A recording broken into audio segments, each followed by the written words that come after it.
All right. Good evening, everybody. Sorry for the very, very late start. I got caught up at work.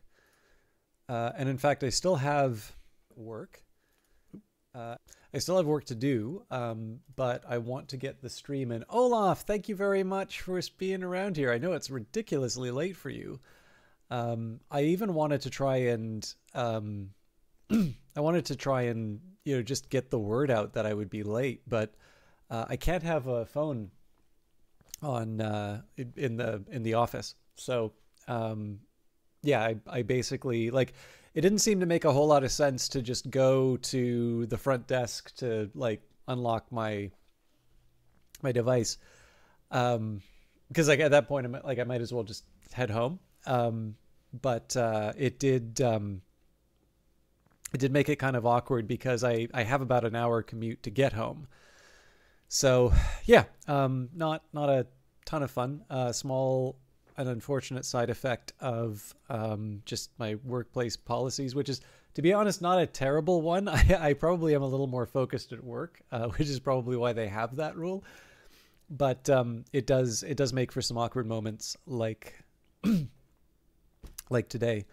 So I am back. I actually got myself some ice cream, which I will try not to make too much noise eating while we're streaming. But I don't know. I needed something. And like I said, we'll do a full stream, or as much as a full stream as I can manage tonight. But I actually do have some work to follow up on, and I also still need to get some writing done. But we will spend our time together. I better be sharing the ice cream. I'd like to. Oh, that's a good start. The game started loading and then crashed out.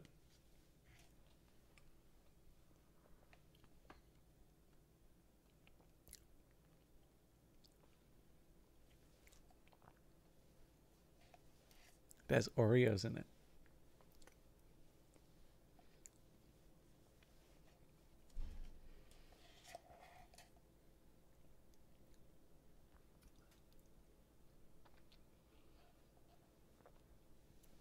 Sometimes this gets stuck on the building shaders screen, so I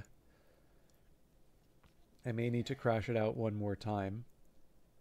I'll confess, I really liked the end of Phantom Liberty. I've been thinking about it for a while. So I realized that games like Dead Space and Cyberpunk are sort of off of my normal sort of patterns. But it's been kind of nice to go through a few of them, just because a lot of my gaming is effectively reduced down to streaming days now. So I do sometimes get a little bit worried that, especially at the end of a long day of work, I'm not always able to keep the kind of commentary that I would normally like. But it is also kind of neat to be able to do something, I don't know, unexpected or off the beaten track. So I've also been liking Dead Space, although again, it's been hit or miss as to whether or not I have anything to say, which I feel a bit bad about.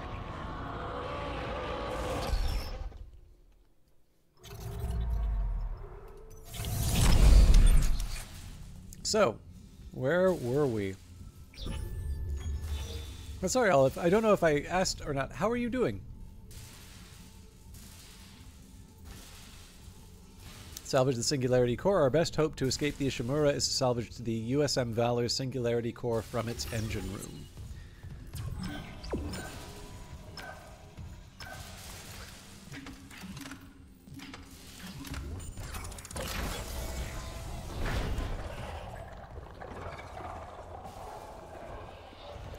That looks like a new enemy.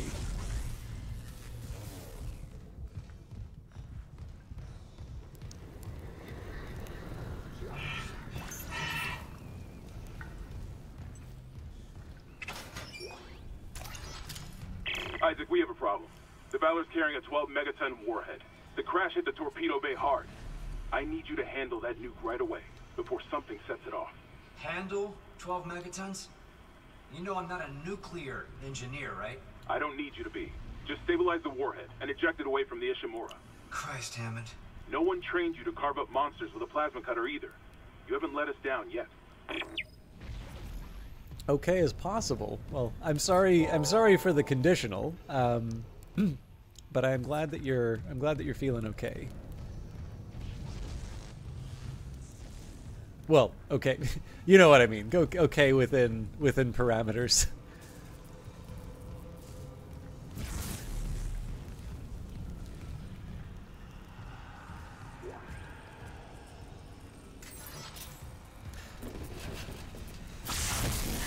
Now, I know you're not based in London as far as I can tell. Were you affected at all by... I know there's a kind of a kerfuffle hospital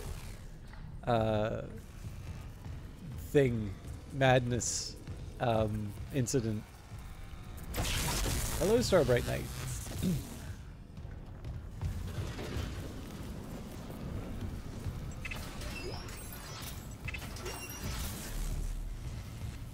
I don't know how widespread it was. It's mostly just I try where I can to read my Apple News every once in a while. So I don't know, maybe because I've done time in the UK now, I get the odd bit of news. Okay, I'm happy to get all these little med packs, but I'd eat them all up, so I'm gonna hold out for a bigger one.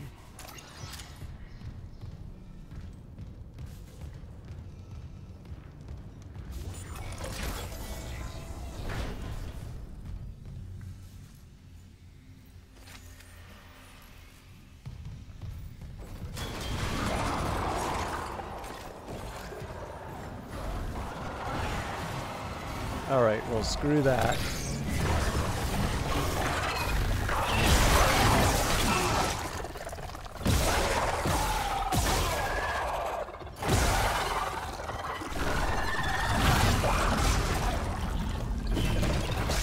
Oh, come on.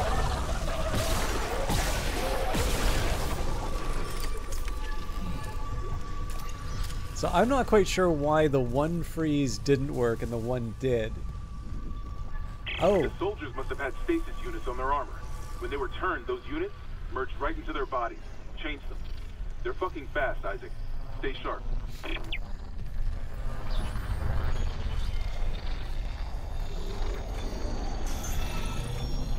We don't talk about my time in the UK.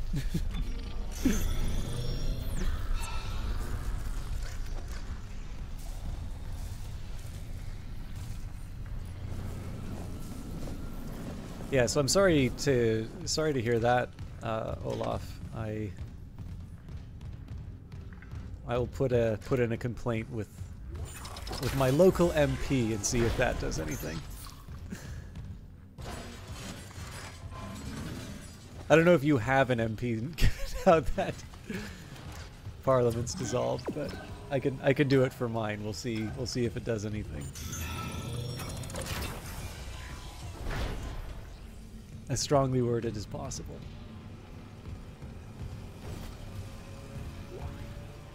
This is Commander Cadigan to all hands. We have been boarded by hostile forces. Hostiles are alien. Repeat, alien and extremely dangerous. All personnel to arms. Fire at will.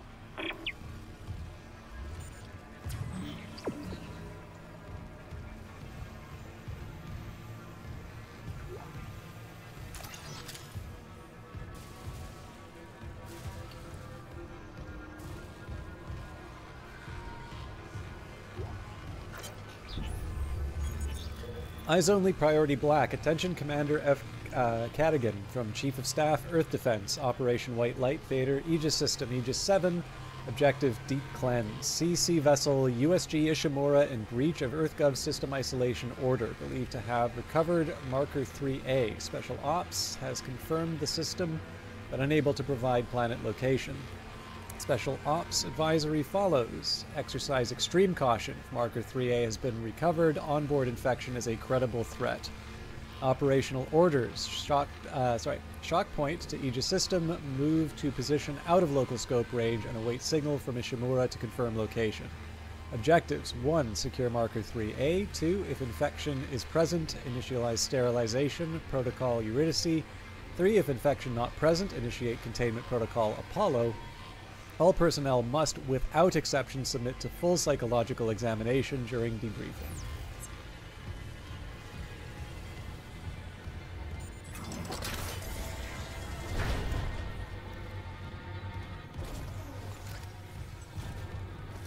So Starbright Knight, how have you been? I know you stopped by recently, but I didn't get to hear how your stream's going.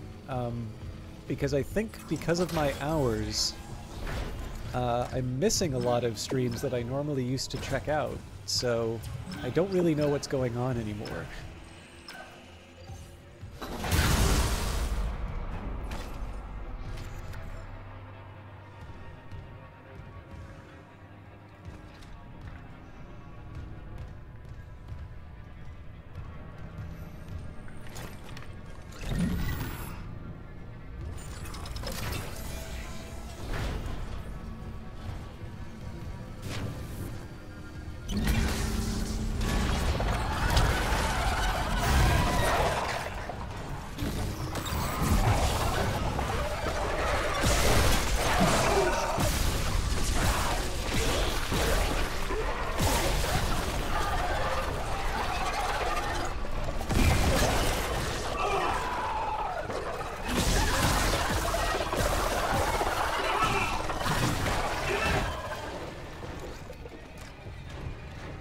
Too many things happening all at once. I don't like it.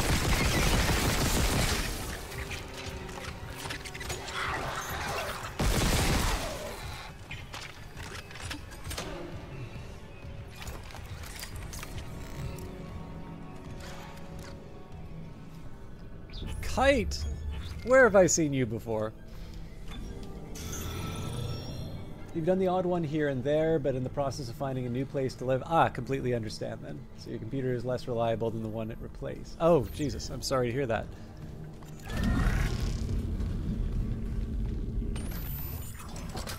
Kite, I know we keep threatening to do more Outlast together. If you need me to set a time, let me know, and I'll do my best. But I know you're the fearless leader of men, so I traditionally defer to... Mr. Clark? Hello? I must speak with you. Who is this? Dr. Terrence Kyne, the Ishimura's chief science officer. I studied the marker for the church. I'm done talking to unitologists. But the planet won't rest until the marker is returned. You can't leave. Watch me.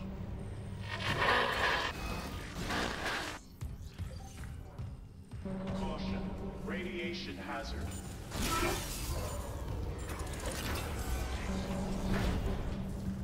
Caution. Radiation hazard.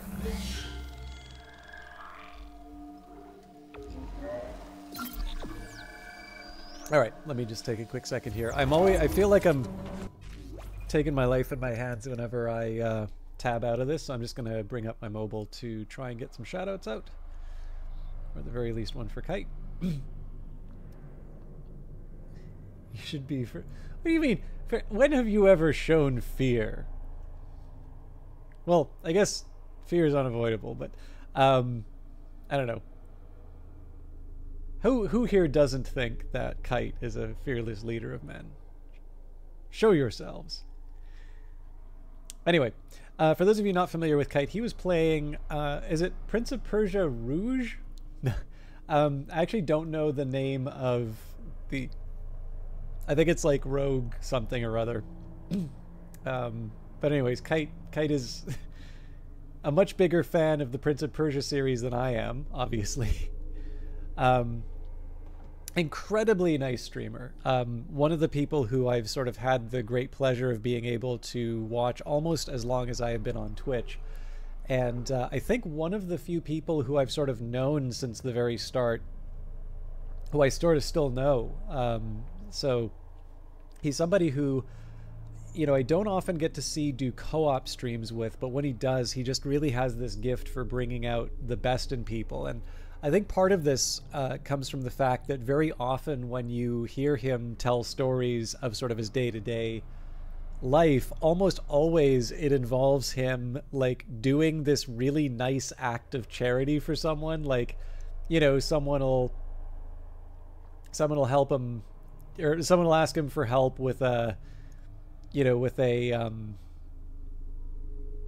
moving or something like that, and he'll go do it, and then they like won't show up for an hour or two, and he'll still be waiting there for them, you know, like just, you know, just by every account I you know, he gives just like this incredibly nice person. And then like what really surprises me is like every once in a while you'll hear Kite and you think, oh man, this is a really nice guy, and he, you know, helps everyone out and so on and so forth. And then just he has like these random acts of cruelty just to like remind you that he's a real person. So like apparently there was this this lady at I think it was like a coffee shop or something he normally goes to, that asked him about her hair, and he was like really cold and like just didn't compliment it, and like now she burns a sandwich every single time. Yeah, no, so Kite, despite the fact that he is like the nicest person ever, yeah, okay, and yes, apparently Kite got a shower in Turtle Remnants. But no, so apparently what's happened with Kite was like some service worker that at a place that he normally goes to asked him about her hair, and he said like it's not bad, or was it, sorry, it's not that bad, you said her hair was okay, right? So apparently that has now condemned him to a burnt breakfast sandwich every single time he goes to that store. And it actually makes me feel super bad, because like obviously in his channel I'm gonna be playing it up like how he's, you know, just this, you know, this absolute heartbreaker and just this real beast to service workers and that. But like I said, I highlight the co-op thing not necessarily because he co-ops a whole lot, but because I really do feel that he is this incredibly nice and conscientious and just very helpful person who sort of is quite selfless. And so every once in a while when I'll hear a story like that, I'm like, of all the people that this could happen to, right? Like the nicest guy that I know on Twitch is the one who gets the burnt sandwich. So anyways, if you would like to show some support to a nice broadcaster, and I don't know, maybe show some moral support for his little lump of coal that he eats every morning, drop him a follow. And how are you doing, Beef Reefles? Thanks for stopping by. All right, let's go deal with the radiation. Radiation hazard. What does this F mean?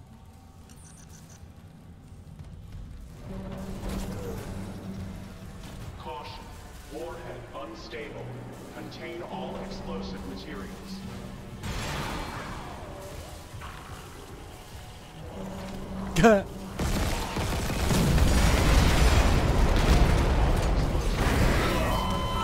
Oh, okay, yep. I mean, in fairness, the audio did warn me, but I was like...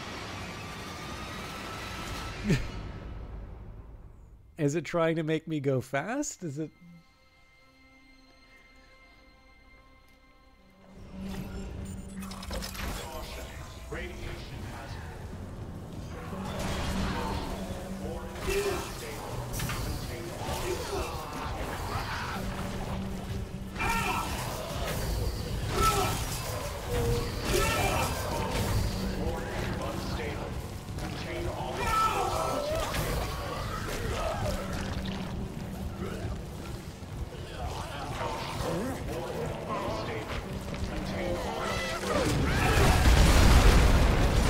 Not my fault.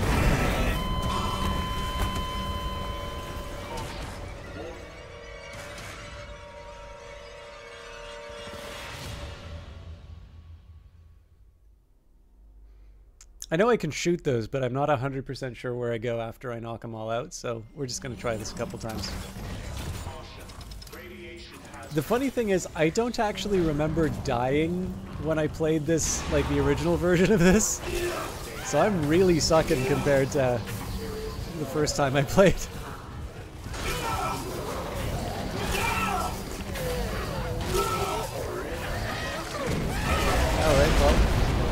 microphone. Well, it's not that difficult. Okay, this one, I will confess, I'm a little unsure in terms of what I do in this section. Caution.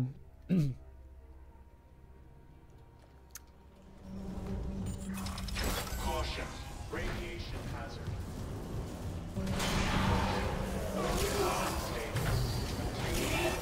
Ah, yes, my favorite. Commenting on the skill of the streamer. This always ends well.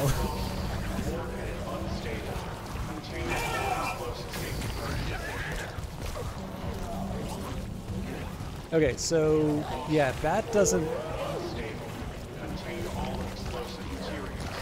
He's probably gonna go. Yeah. So I see there's like a battery section here. It's just not entirely clear to me where the battery goes. So like, I obviously can't blow the thing up.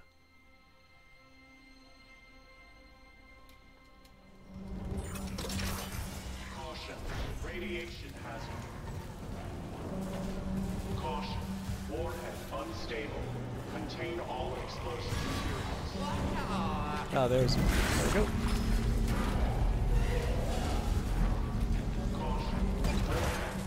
Else, through that. He's gonna blow. Now that is a tough.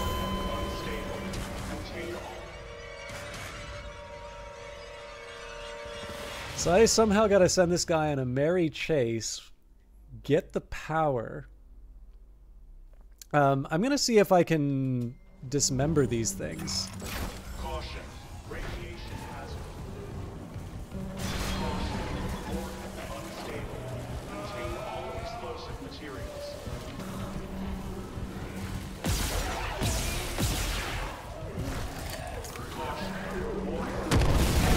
Yeah, okay.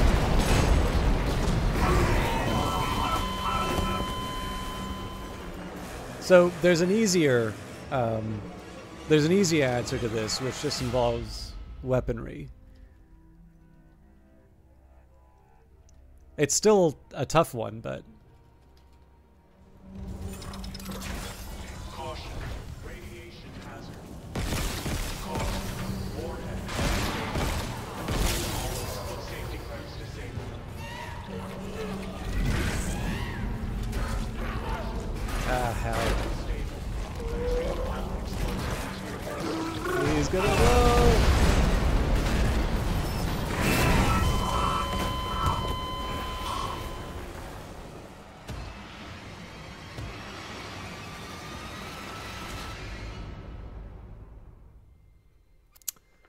Okay.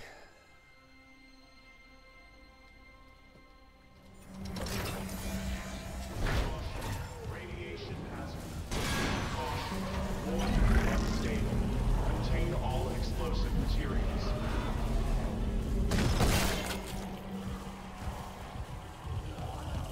Caution. Warhead unstable. Contain all.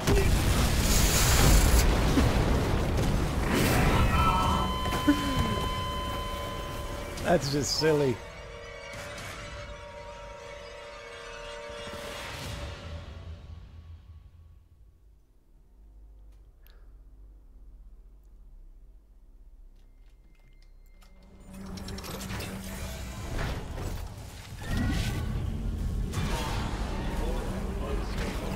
Oh crap.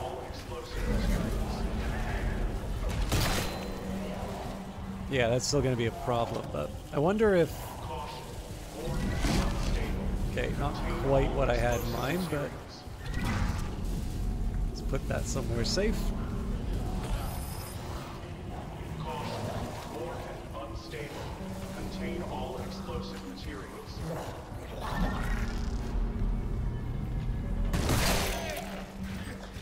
Caution.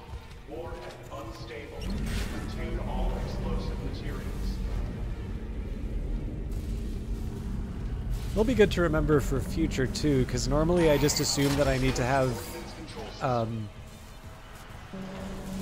need to have some distance from those guys, but if you can stab them into submission, then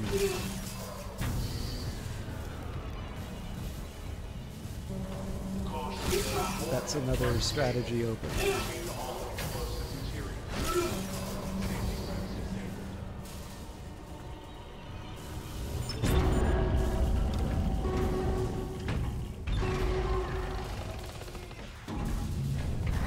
What, I can't ride this thing let down like Dr. Strangelove? Warhead has been ejected. Alerting bridge. Okay, the warhead's clear. Hammond, this doesn't add up. If the Valor was just on patrol, why bring a nuke? And if they had a target, what's out here except us? Yeah, I know. I'm downloading a munitions report right now. I'll clear your route to the engine room. Grab that Singularity core and let's get out of here.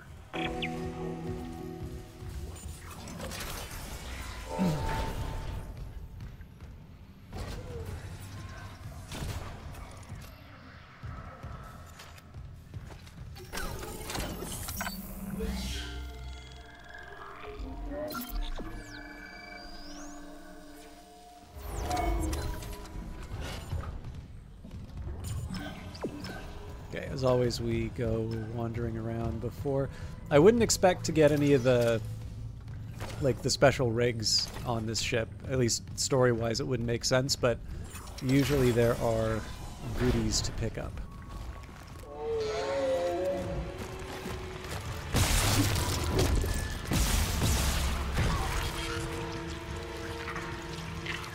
Oh, go to hell.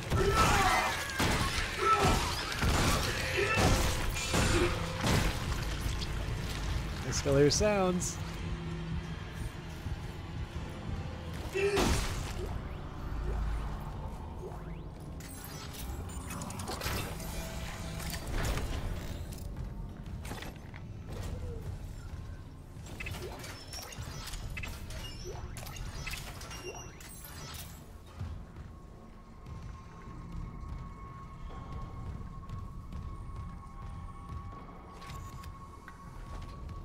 Is this the recruitment poster that got you, Kite? Did you seize the glory? Did you carpe the diem?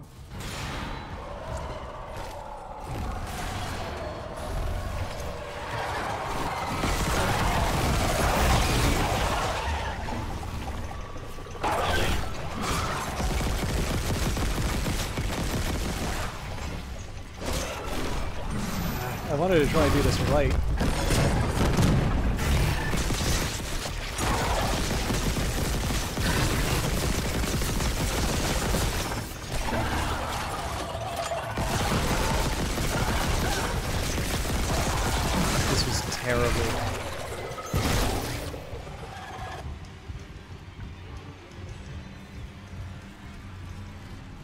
I really didn't need to lose that much health doing that.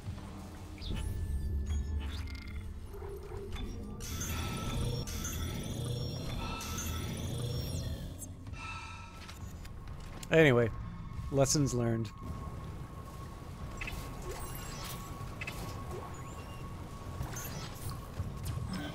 Or maybe lessons not learned, because it just gave me gave me some recovery. And a lot of pulse rounds.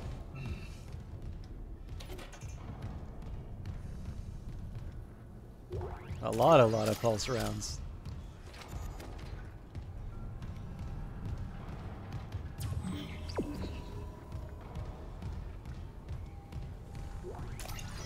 More pulse rounds than you can shake a stick at.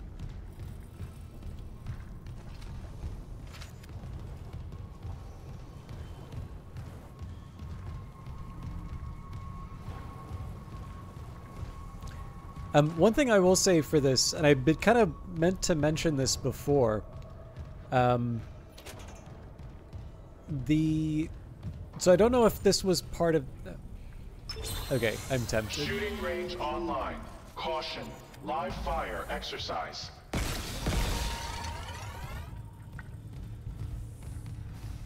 Nope.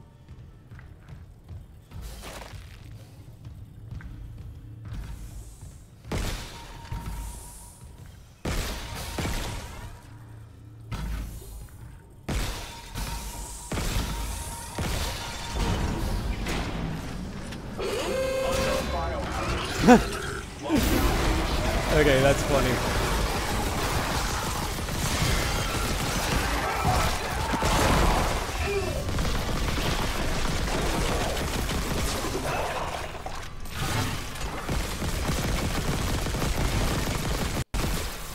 Nope.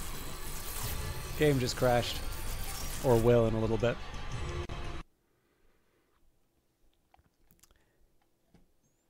But yeah, so one of the things I wanted to mention before is the little lights to let you know that there's that there's an item on the ground. Now, obviously, games are going to have to communicate what's available in a bunch of different ways.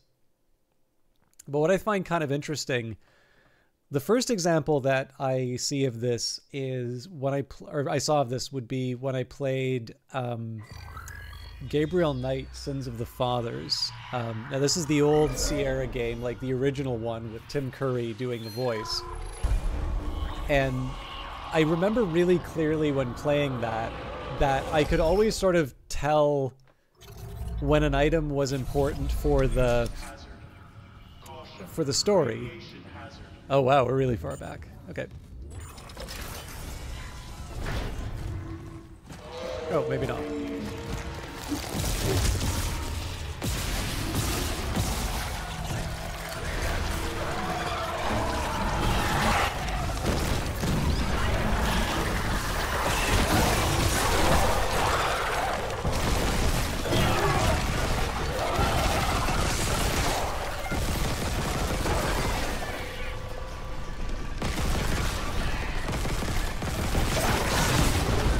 I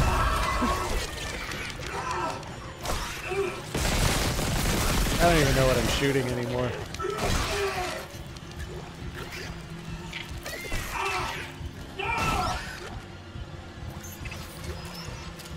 I kind of want to just give up and say I've taken too much damage, but that's the coward's way out. But yeah, so in Gabriel Knight, it was kind of clear when there was something that was essential to the plot because it would just be rendered so much better than anything else in the environment. You know, you contrast that to something like a Telltale game where everything kind of looks like it belongs in the world. And it's like, oh, this is an interesting problem that designers have now where, you know, the worlds look so good that you need to communicate, you know, or you need to find a new way to sort of communicate this thing is important. Because, right, like in this level here, it's not at all apparent what I'm supposed to interact with. And I mean, to a certain extent, that's almost intentional. Like, there's the little red explosives, but if I don't have the presence of mind to pick them up, and obviously a game like this, which is all about making you panic and, you know, react in a fairly alarmed way to the horrible things that it's showing you. Shooting range online. I didn't mean... Caution. All right. Live fire exercise.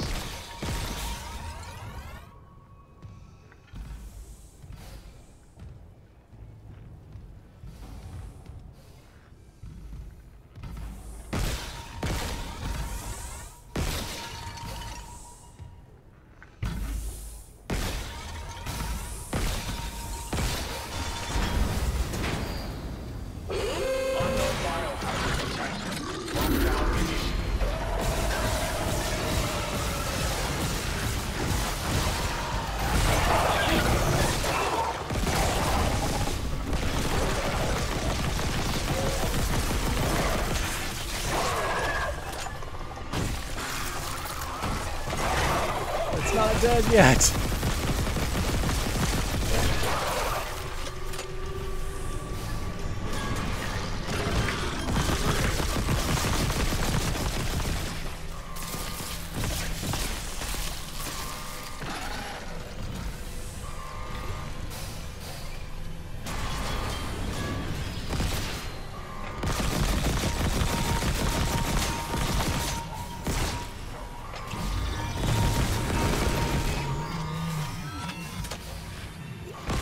Gotta get a top score before the aliens go away.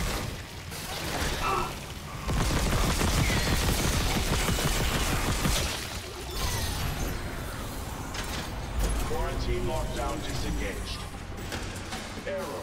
Shooting range out of service. Please contact maintenance.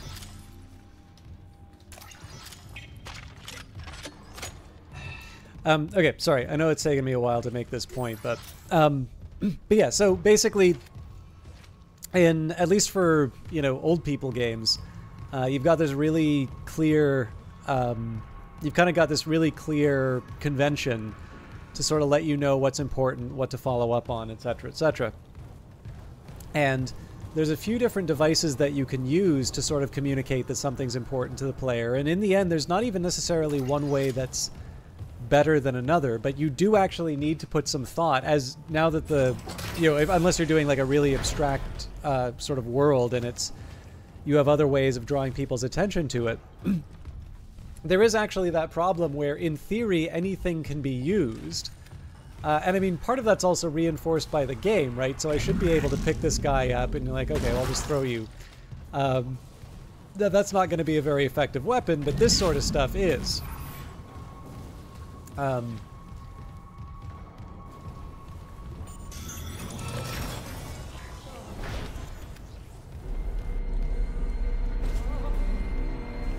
and get the other one?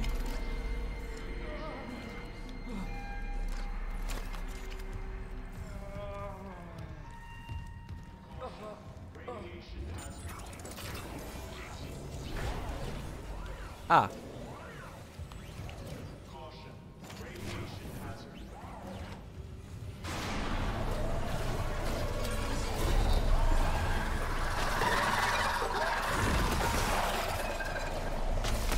I think that's the game also saying, like, don't walk into this thing. I'm assuming I have to slow it down. Normally there's a... Hey.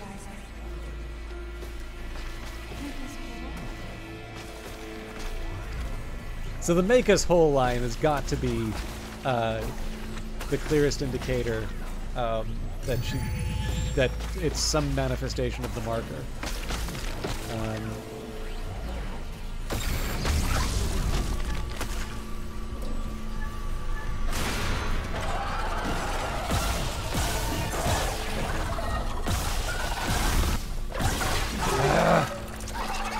Oh, crap.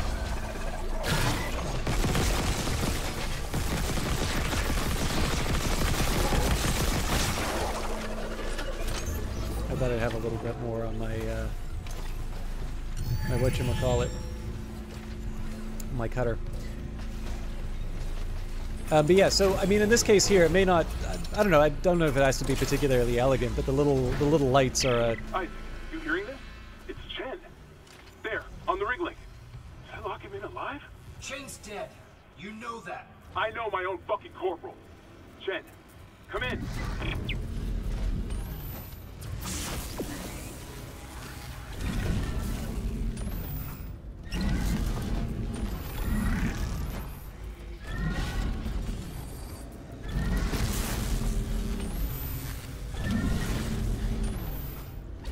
But yeah, so I mean, it's all that I'm really trying to say to this is that it's kind of a testament to the strength of the game, and I suppose across two dimensions. So one, the fact that it kind of has to go out of its way to draw attention to objects that are useful to you, simply because like all of it really looks kind of coherent and like it belongs.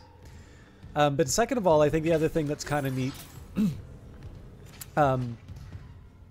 The way the game's designed, right? Like the pick up items and use them as part of the environment. And I mean, again, it's not like this is the first game to do this. I have to imagine that some of these interactions are probably inspired by Half-Life 2 and its gravity gun.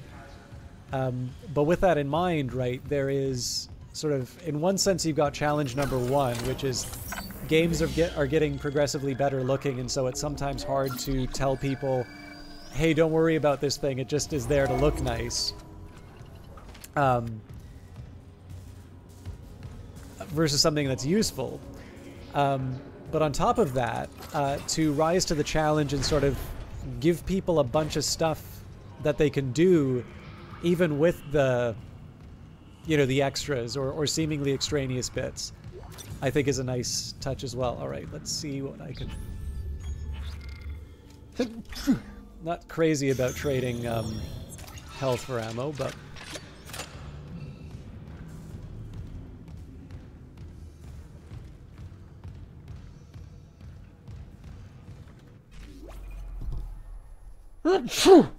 Excuse me.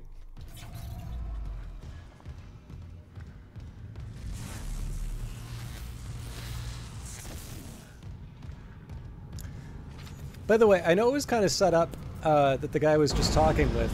All right. Unknown biohazard detected. Lockdown initiated.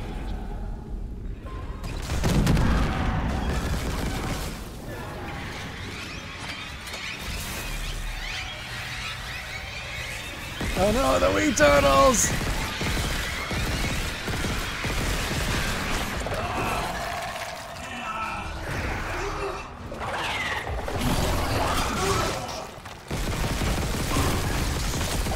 Good God.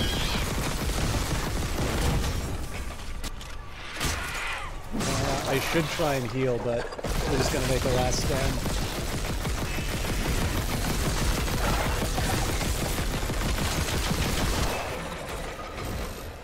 I'm out of ammo in this thing.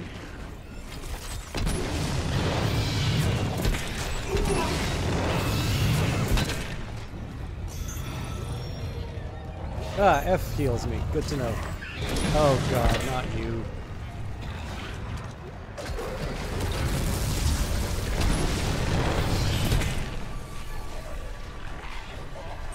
Olé!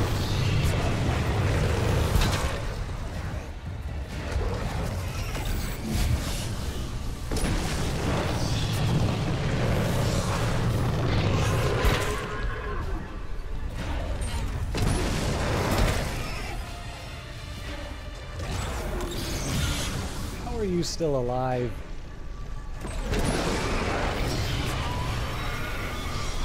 Quarantine lockdown disengaged. All right, look, that wasn't the most elegant answer, but I'm alive. Didn't even give me anything for that.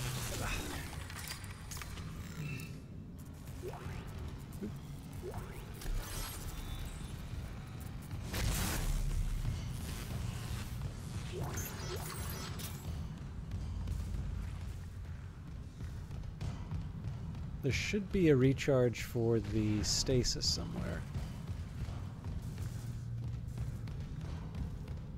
Unless I'm completely losing it. But yeah, one of the things, I wish I remembered the name. The guy who's hallucinating Chen. For a long time it was kind of set up as him not being trustworthy. But the thing is, if he's experiencing the hallucinations, this definitely seems to indicate that. I don't know, maybe...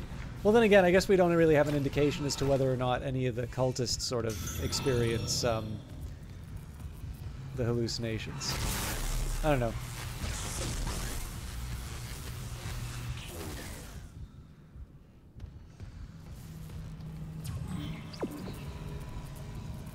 So again, as always, going somewhere the game doesn't necessarily want me to go, just because it's nice. Oop, nice way to find goodies. I also don't know why I'm equipping this particular item. Okay, semiconductor's kinda nice because it gets me money, but I really need ammo.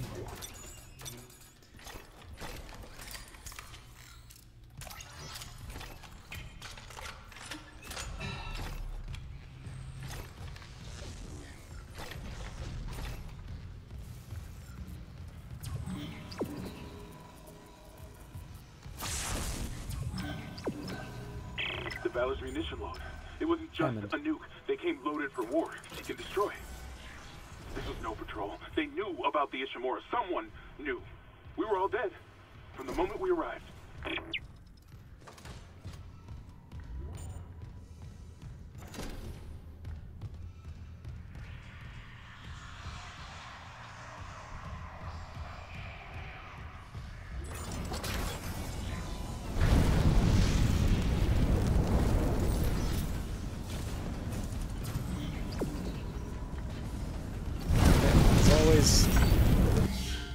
save when I can. It's not even because of my propensity to die now, just I'm not sure when the game's gonna...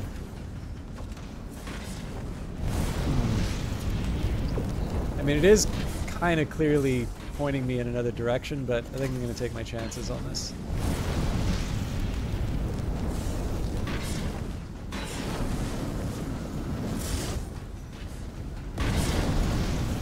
So the best I can do here is try and block it.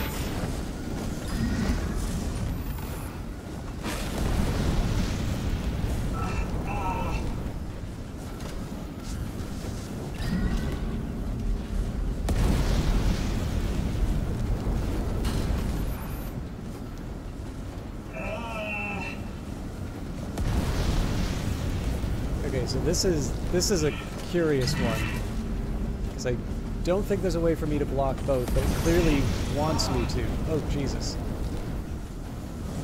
I don't know if I'm taking damage off of any of this or not, but... Survey says no.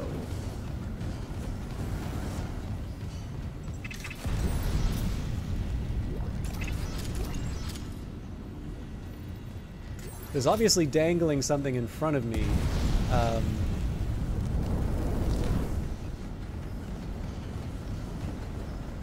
Like that. I mean, one option I do have would be to try something like this. But then again, I have to push it up. Well... I can't believe I got away with that.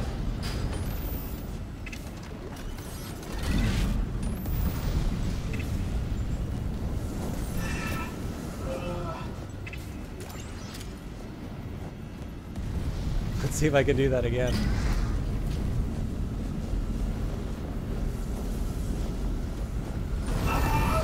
No! No, I cannot!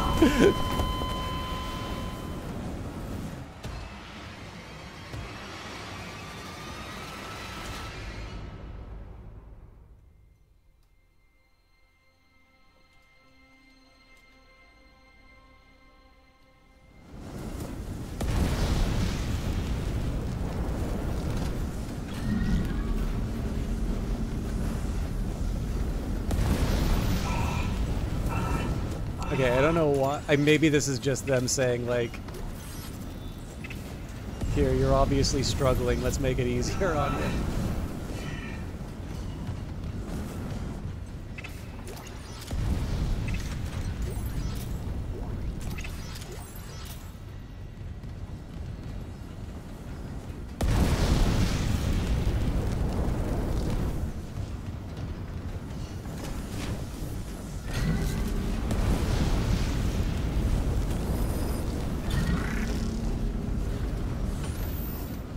Actually, they all look a little funny.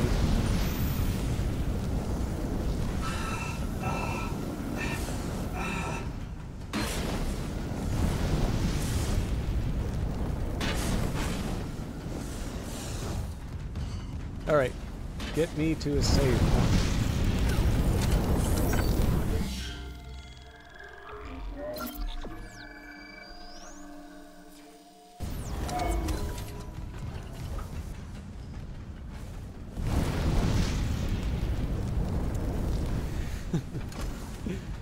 I'm too busy picking up loot that... Ah, I see. Well, that's fine. It's just more practice.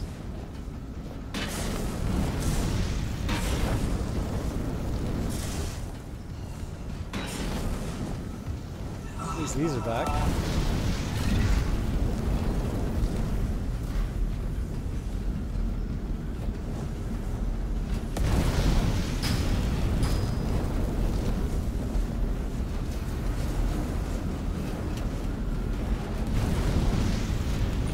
I'm not gonna lie, I really don't know what to make of these ones that just seem to be fire without any real activity.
Unknown biohazard detected.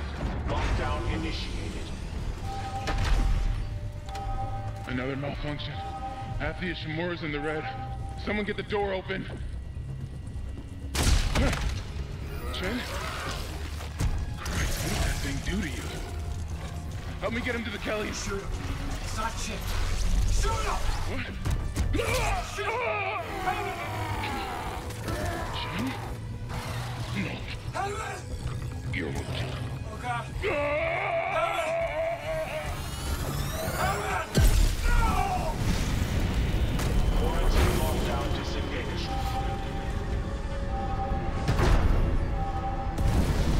I can fix him. Singularity core removed. Rerouting power. What? Hammond's vitals, they just flatlined. Hammond's gone. Hammond Chip. Oh my god. Cascade failure in all primary systems. Fuck! The Valor's gonna blow! Go! Warning. Primary systems failure. Evacuate immediately. Warning. Something's gotta come running out at me, huh? Oh, this is an explosion. Immediately. There we go.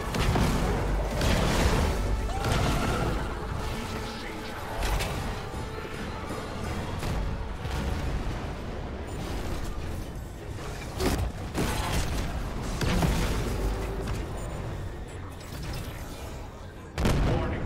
Heat exchanger offline.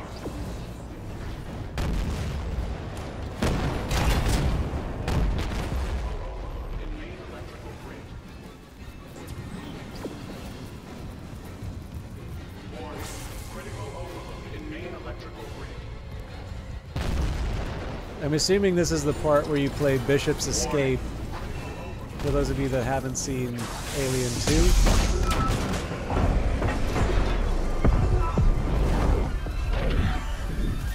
It's kind of like this.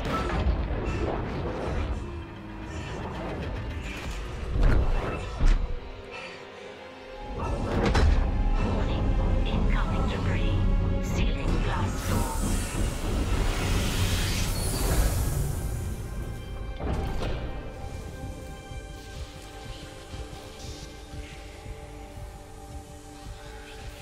Isaac, come in. I'm here. Fuck, that was close. Chen, Johnston, now Hammond. And I'm tracking movement from the Valor. I think some of those mutated soldiers made it on board. What about the Valor's Singularity Core? It's covered in blood, but I got it. God, I hope Hammond was right about that shuttle. He said it was on the crew deck, along with every unitologist on the ship and their marker.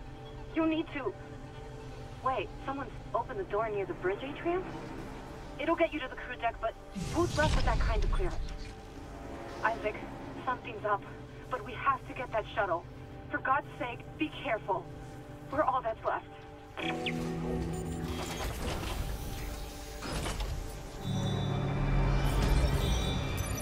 Exiting zero gravity.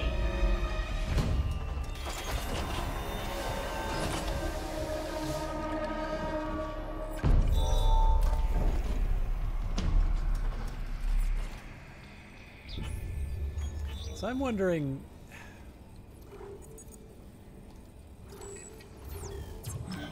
Huh. I think I'm just gonna do the rigs for a bit. I didn't even think that they might be something that shows up. I am, however, gonna take a very brief break and finish my ice cream, because it's starting to melt.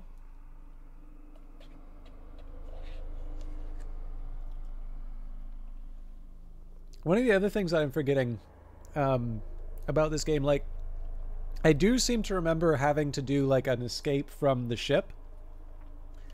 I don't remember it being so dramatic, like the whole quasi-cinematic, like in-game cinematic, but like still cinematic moment where you run through. I don't suppose anybody played the original and can tell me whether or not that was in the original game or if they added it for the remake, can they?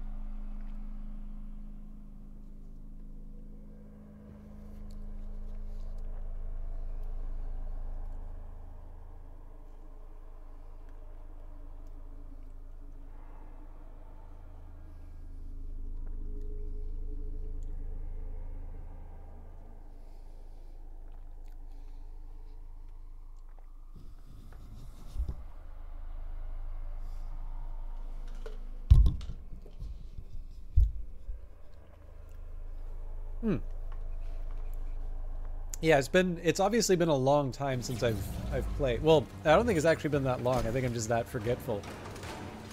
Thank you for indulging my gluttony, by the way. But it's nice, right? Like, one of the things that's kind of fun about this is being able to kind of experience it all over again. But I imagine we're getting close to the finish.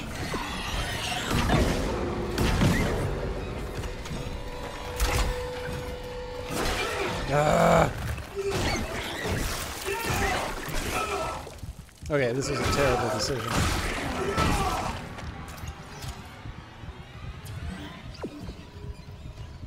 So I'm going to take the time to work out the last of the rigs. Or at least as far as the game will let me. I'm sure if there's something that I am not allowed to touch, it'll tell me that too.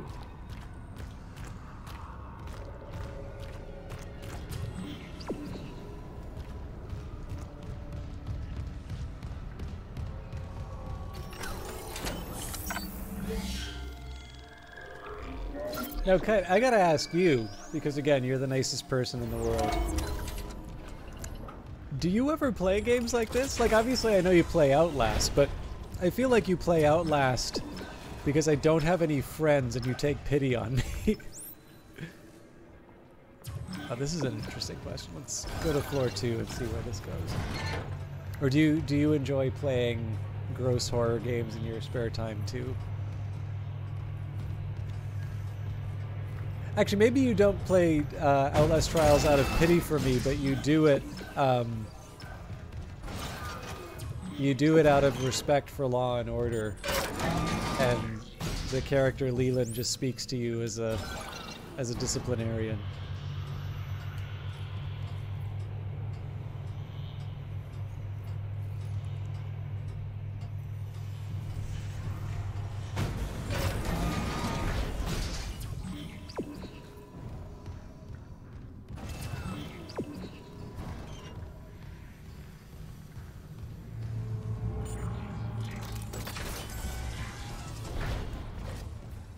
I could get some health. I'm actually going to see if I can get a better set of armor.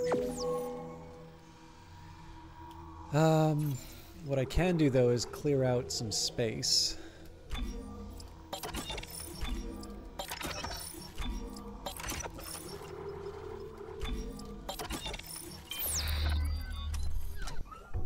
It is a really, really well done remake for Claude, and welcome, by the way. That's not a Shrek reference, is that?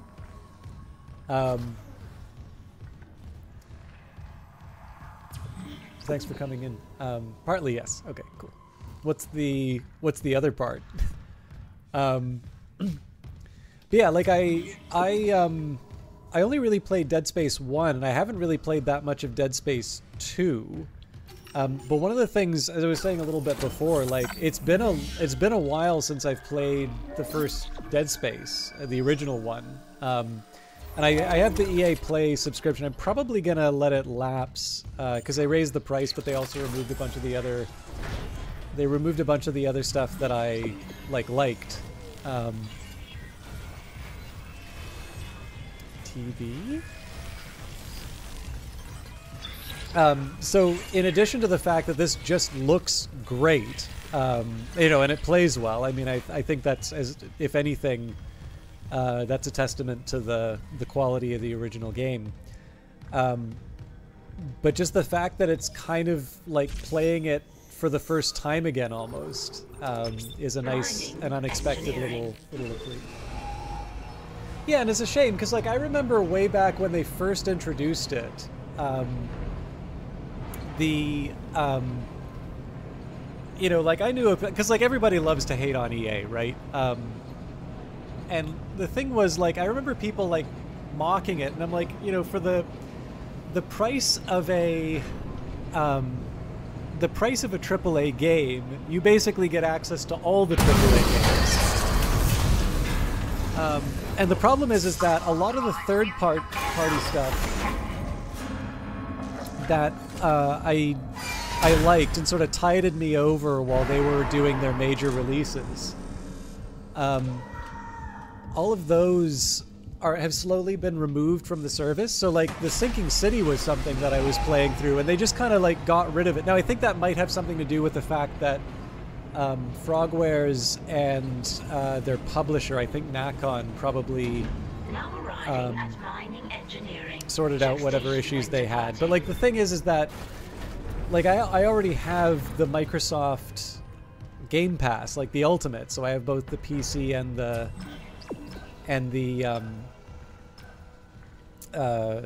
Xbox games, and that comes with EA Play. So the thing is that like I already get sort of the basic level of all of the products, and you know, like a lot of other gaming companies, EA seems to be going through a bit of a transition now, right? They're sort of moving away from doing a lot of franchise stuff like Star Wars and sort of working on original IPs, and I think they deserve a lot of credit for that. So like, I think it's great that they will take a chance on something like Immortals of Avium and still continue to support the EA Originals program, even when it's not necessarily like when projects like that aren't turning out. But ultimately, you want value for your money, and the thing is that there's not a whole lot in the pipeline right now. All right, we tried our best. There's just not a whole lot in the pipeline right now that makes me say I absolutely have to renew the EA Play Pro. And the thing is, like, obviously letting it lapse doesn't mean I'd say go away to it forever. You know, once the games sort of come in there and sort of show their value again, I'll happily resubscribe. But I don't know, I always felt, and you know, they occasionally do the feedback. I did sort of say, you know, I went from like a 10 out of 10 rating to like a 7 out of 10 rating, saying that, you know, I used to really like the third-party stuff that you included, and it seems to be going away. You know, for whatever that was worth, they didn't seem to follow through. Anyways, we're talking about Dead Space, so I can focus on that.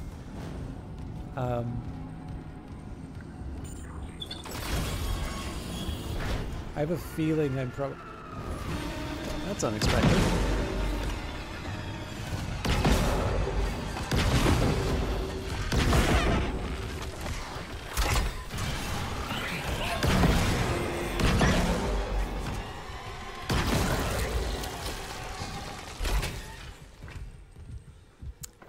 So I should see what my ammo looks like.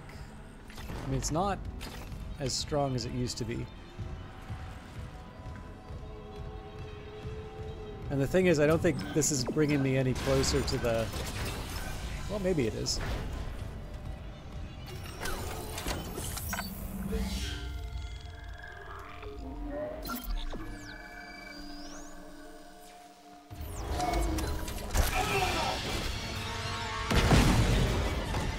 Hello, Vesper. Good to see you again.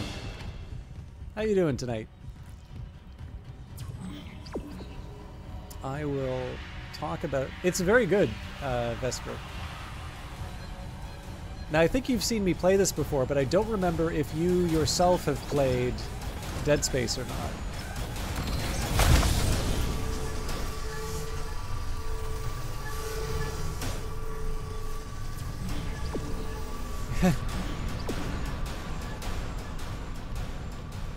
Yeah, so one thing that I've been kind of crabby about in terms of what I've been playing on Fridays, I've been playing Cyberpunk, and one of my hobby horses in terms of video essays. You want to understand the philosophy behind the zombies. But yeah, so one of the hobby horses I've sort of had during Cyberpunk is to sort of talk about some types of nostalgia, because like one of the things about Cyberpunk is like it's like a 50-year-old genre now, and to a certain extent it sometimes feels like you know, Blade Runner's a really good looking movie, but people kind of reheat the the Blade Runner leftovers, and it sort of gets credit for being this really innovative art design.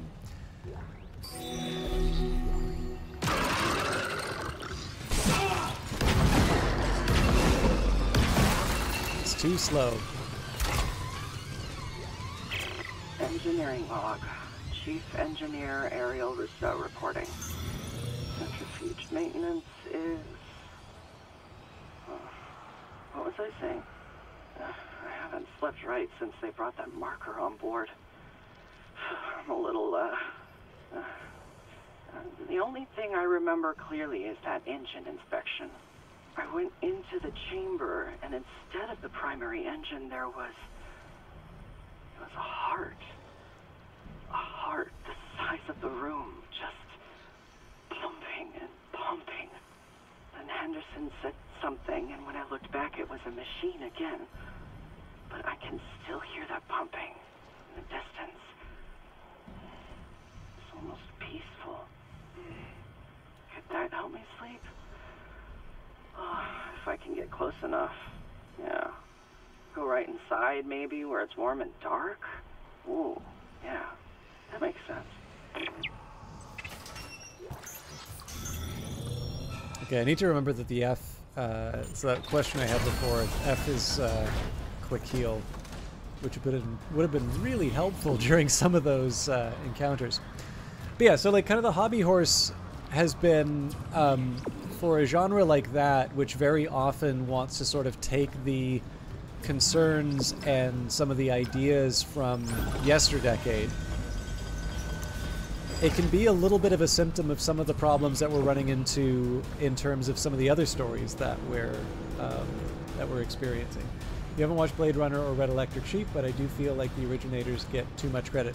No, they're very, very well done. So like the thing is, I can't really complain too much about the Blade Runner aesthetics being used because I don't know the production designer's name. I'm gonna bear the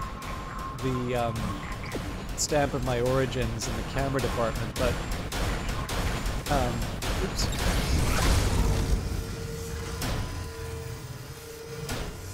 But like, if you're gonna like be inspired by someone, Jeff Cronenweth is a great guy to follow. Actually, sorry, I think it's Jordan Cronenweth. Just a second here.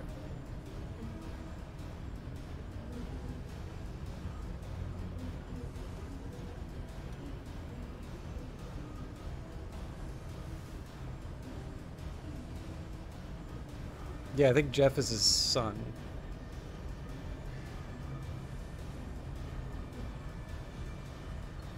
Sorry, I'm slightly curious about this now.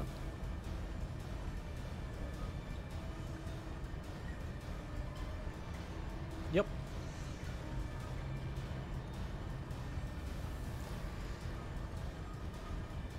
But yeah, anyways, like it's a very often imitated style for a reason. But the catch is that there's also kind of the whole question of authenticity. Like, to a certain extent, you do also want to express your own thing, and being able to refer to what came before, that's fine. I mean, this is what the Renaissance is all about, right? It's not that they slavishly copied the Greeks, but they rediscovered the style, and there's this great flourishing of artistic talent that we sort of respect to this day. But you do kind of want to make sure that you're doing a little bit more than, again, just reheating last decade's leftovers. And one of the things that leaves me very conflicted is something like this Dead Space remix, right? Or remake. Because to a certain extent, like, if you go out with a movie...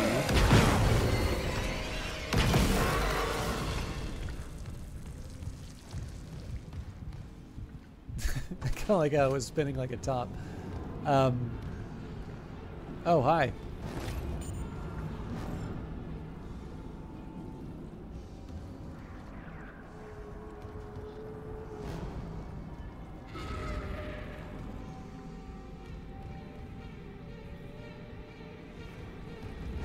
Let me get the door for you.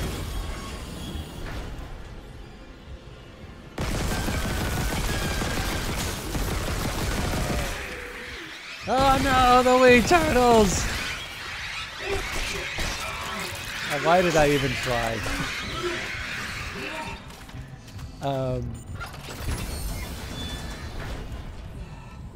But yeah, so I'm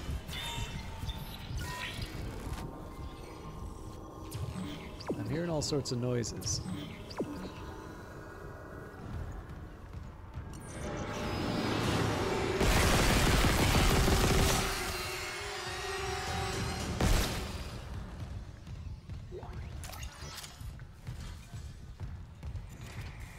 Maybe 2 rounds.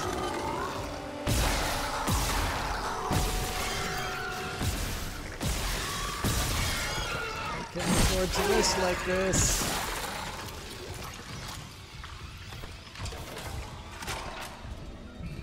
I'm still gonna be stubborn and not buy any more of this stuff, but so best example I can give you would be the Terminator movies. Maybe not the best example, but an example. So Terminator 2 is a really, really great movie. If you haven't seen it, it's basically like the template for just about every action movie that came for like 2 decades after it came out. And then you watch Terminator 3, which in addition to sort of stomping all over the themes of Terminator 2, mysteriously, some parts of it are almost like a shot-for-shot recreation of Terminator 2. And it basically sort of suffers for both factors, which is number one, it doesn't really stay true to the ideas of the previous movie, but instead of sort of going off and being its own thing, it tries to sort of recapture in a very artificial way a lot of the things that made its predecessor a good movie. And, you know, I think there might even be another one. This is like a really deep cut, and I do not recommend. I haven't seen it. I just know of it. But there was a remake of Psycho, which was basically shot for shot, except that it was in color. And so far as I can tell, that is not a well-regarded film, because of course Psycho still exists and was made by the original team, and it's still very good. So whether it's this idea that, you know, we're getting 101 different dystopias because the Hunger Games was popular, or, you know, we're you know, doing yet another Star Wars story, which is basically the old Star Wars stories but with modern effects, I do sometimes run into that danger of maybe being a little too cynical about the idea of sort of doing a remake of the of a game like Dead Space, right? It's one of those ones where you sort of say, okay, don't we have enough ideas to kind of get us through our current list? But the thing is that I have to admit, like, in the case of games, I guess I can sort of see how something like this, which is taking sort of modern technology and using it to sort of realize this world in even more detail, it's been really enjoyable. And again, I think it would be very difficult to do with a game that isn't as strong. You know, you'd need really strong source material to go with it. But I don't know, for some reason I feel like I couldn't sit down and say like, oh, why are they remaking everything? Like, I do actually feel like this was a really worthwhile project. And if nothing else, like, hopefully it lets a bunch of people who maybe wouldn't have considered this, right? That it's one of those things that you have in your games list, but you're too busy playing, you know, Fortnite or whatever, or something, you know, that's getting fairly regular updates. You know, maybe the hope would be that you give this a shot because you'd always heard something about it. So, I don't know, maybe there's something special about games that because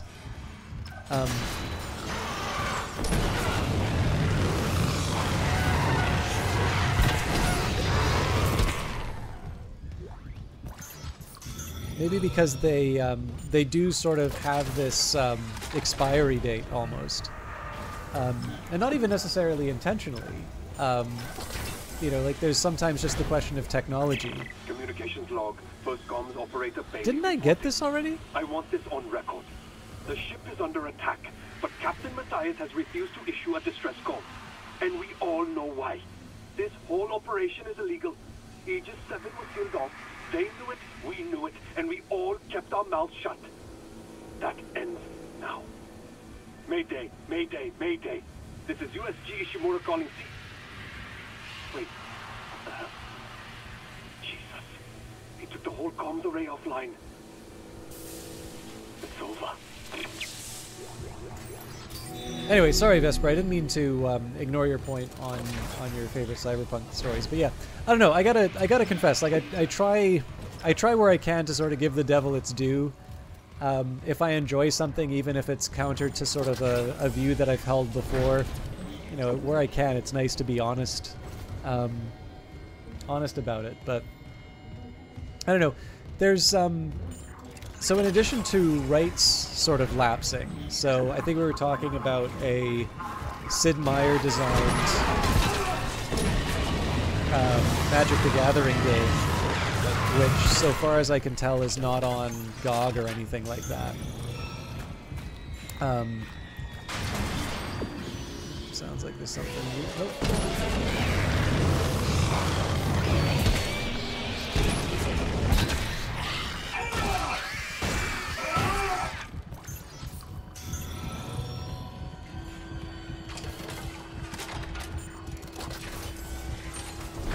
Yeah, so far as I can tell, like that game that people were talking about last time we went through, that is not playable by anyone. Like it's you couldn't get it on GOG. Like I'm guessing maybe on like eBay or something like that. But again, that would be assuming that you have presumably you need to do some sort of emulation to put it to like DOS or Windows 95 or whatever it ran on. Okay, I'll save just in case we have a crash. But if we don't have a better way of preserving games, you know, I suppose to a certain extent, widely used game engines, so things like Unity or Unreal, presumably, because so many games are made with those kinds of technologies, there might be just this one effort where, okay, you have this one big thing, and a little bit like Flash, how people make, I don't know if they'd be emulators, but basically stuff that'll allow you to run Flash games. Maybe there would be an equivalent to that, but in the absence of a more persistent form of game preservation, the idea of sort of doing a modernized version of, you know, a Dead Space or a Mass Effect or something like that, I don't know, maybe that's the middle ground. I always kind of imagined that the Mass Effect one almost was this sort of exercise for people to say, like, hey, we know how to make a... Because, like, obviously that came kind of after a couple of disappointments for BioWare, so I was always wondering if it was sort of like, hey, remember how we made this thing?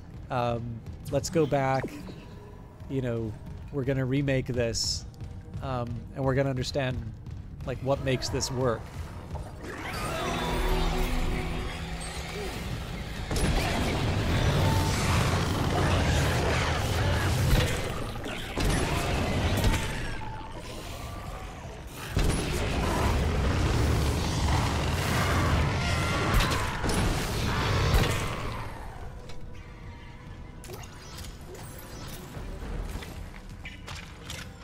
See, I've never really played Dragon Age. I was surprised at how soon that seems to be coming out.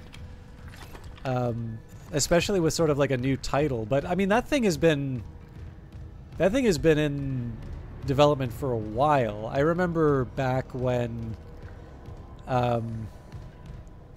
like Alexis Kennedy had sort of tweeted something that people took as like an announcement of a Dragon Age game.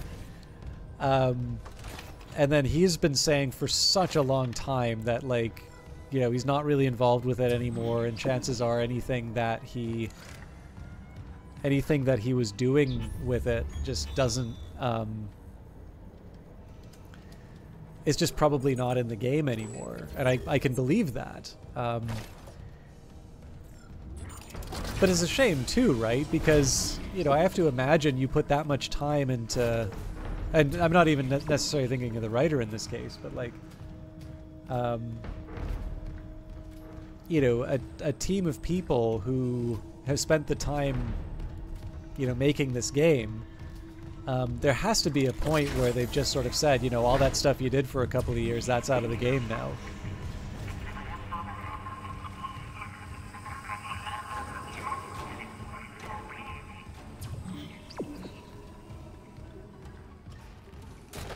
I don't know though. I hope it's good. Like the one that disappointed me the most was that well, not really, right? Because like the sunk cost fallacy would say that, you know, it's more valuable to cancel the game than to continue developing it. And I think there very clearly is demand for more Dragon Age games. And so the question there instead is like, is it cheaper to completely scuttle the project and rebuild it? And I just can't see how something like a game, which is, you know, you're able to reuse assets for. Like I have to assume something like this Dead Space game didn't start from square one.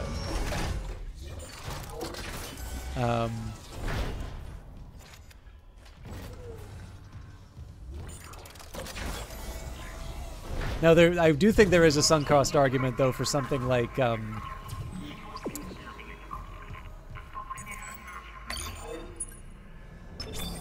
security override generated for Isaac Clarke. All access will be logged.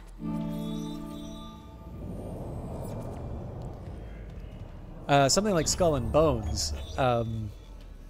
Although, again, I think there's enough smart people.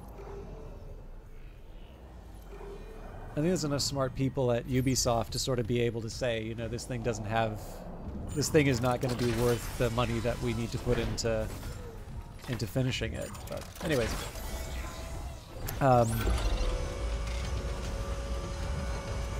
yeah, I don't know. Like the thing I wanted to say before was just like, I really enjoyed Anthem, and I understand that may not necessarily be to everyone's taste, but at the minimum, I would argue that there was a very good game waiting to get out. And I know some people blame the pandemic on it, on the project's sort of or the reimagining sort of canceling it. And I mean, I can see. Oh, sorry, just a second.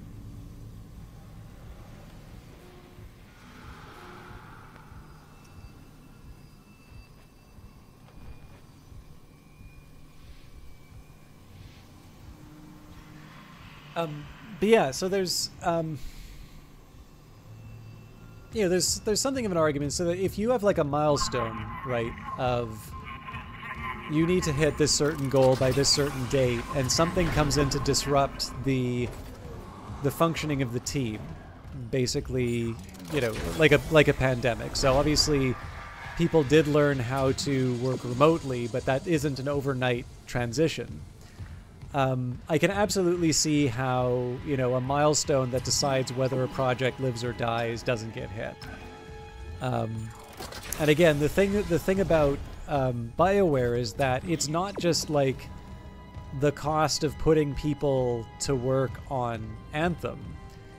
It's the cost of putting people to Anthem and the foregone earnings from a new Mass Effect or a new Dragon Age, or, you know, basically whatever some of the best game designers in the world can do with that time, right? It's not just the individual costs of keeping those people on the payroll, it's the cost of what they could be doing with that time otherwise.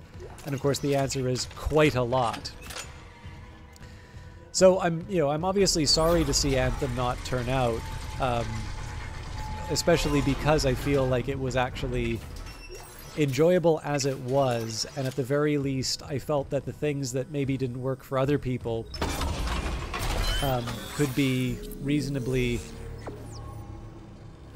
plasma cutter is extended. Well, okay, let's see what we can do with the plasma cutter. Quite a bit, it turns out. I like that. Not sure I need the rate of fire, but honestly, it's probably my best path to this new business. Definitely boost the damage. I don't really think I want any of these. I've already maxed the damage. Oof.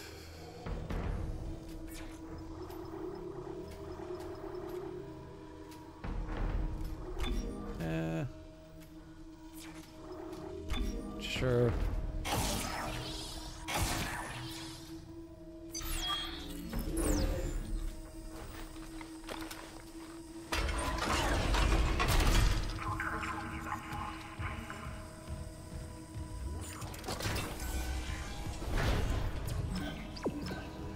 Yeah, I don't know. Isaac, I'm losing you. Something on the crew deck must be interfering with the signal. I can guess what that something is. If the marker's active... Shit. The crew deck is locked down, but the deck supervisor might have an override key. The last location I have for her is the gym. How long will it take to install the Singularity Core on that shuttle? Not long, if no one tries to stop me. Hurry. We can't leave the marker in their hands.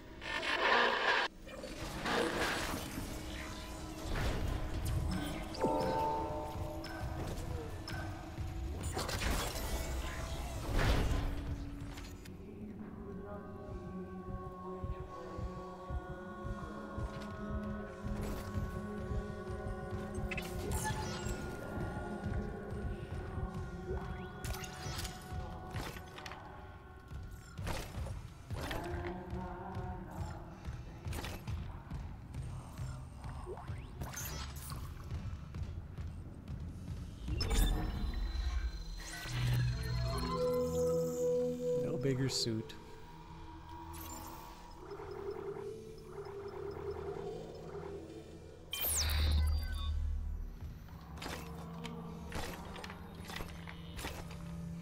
I'm going to take the time to switch a couple of these things out, though.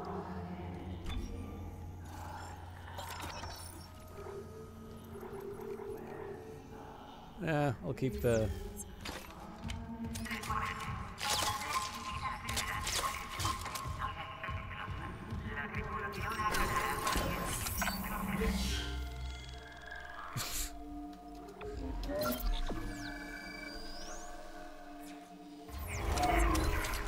I don't know though. I do at some point plan to play the Dragon Age games. It's just it's kind of like anything, right? There's always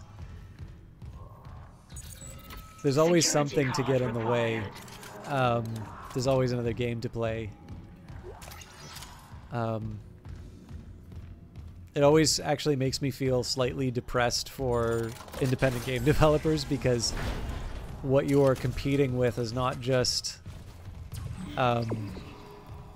it's not just the other games that are coming out this year, it's whatever game is available from history, which again is admittedly is not all of them, but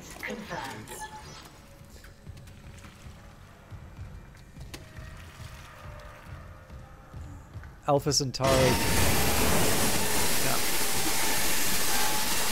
Alpha Centauri became available on Steam, so if you haven't been playing it on EA Play and you didn't own it on GOG,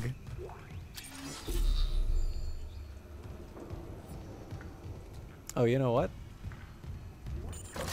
I think this is my suit.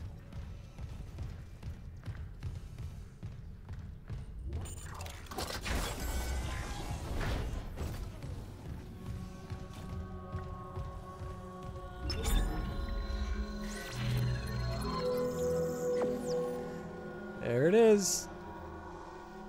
60,000. I'm not paying all that. All right, this is why we were hoarding all this stuff.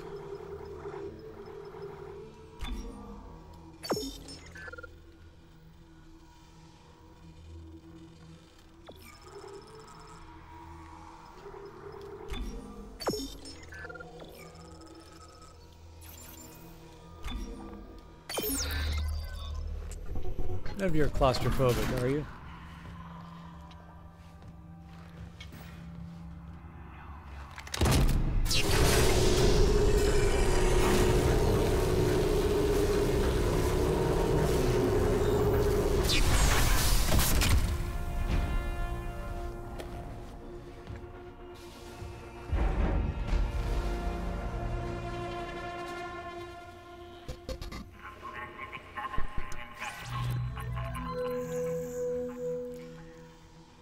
Now, if this is the, if this is like the highest level of the suit, it makes sense for me to just sell all of those items and like get the maximum nodes. The thing is, I don't know if there's a way of knowing that level 5 is the high. I mean, obviously you can look online, but that's not fun. That's letting other people play the game for you.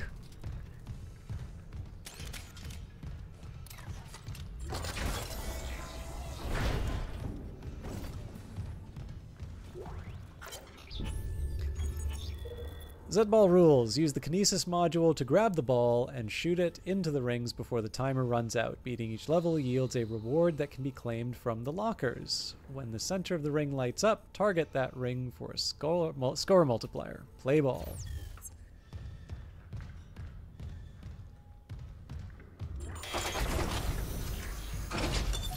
Entering zero gravity.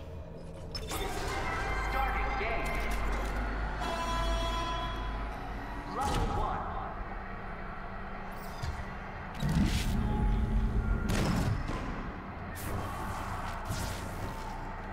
Well, I suck.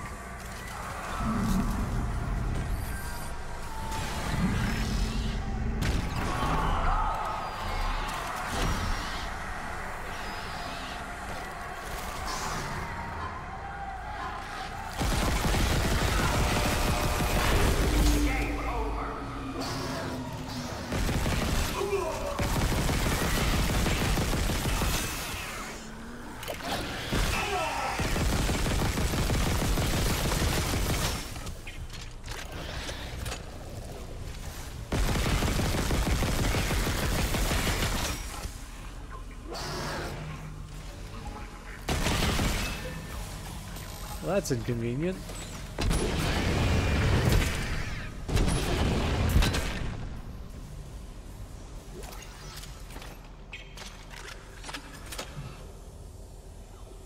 Alright, so the real question is, do I want to try the Z-Ball again?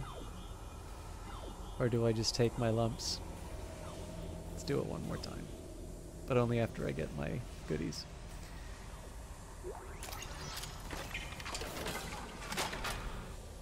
I feel like I should have at least one more item. There were 3 enemies, I only got 2 things.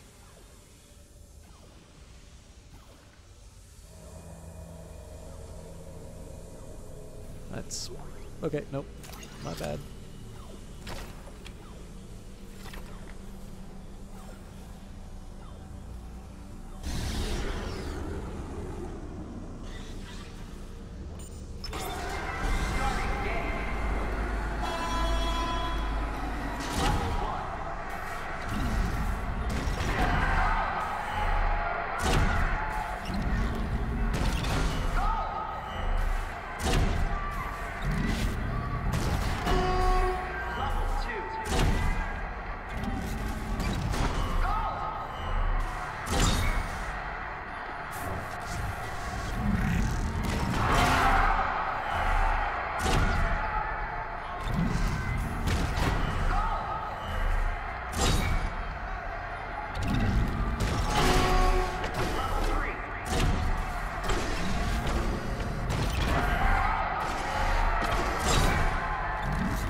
I'm assuming I'm cheating doing it this way, but...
Achievement unlocked, Zenballer.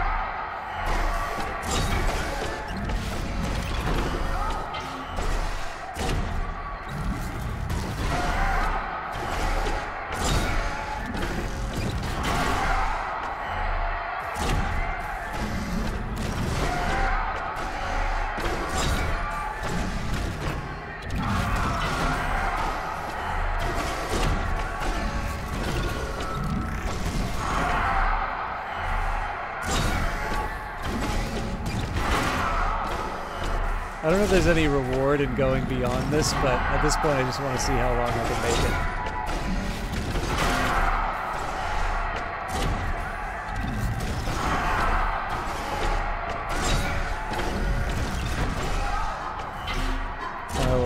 I'll check out where you're waiting in a minute. Alright, there we go. Reward locker now accessible. Congratulations.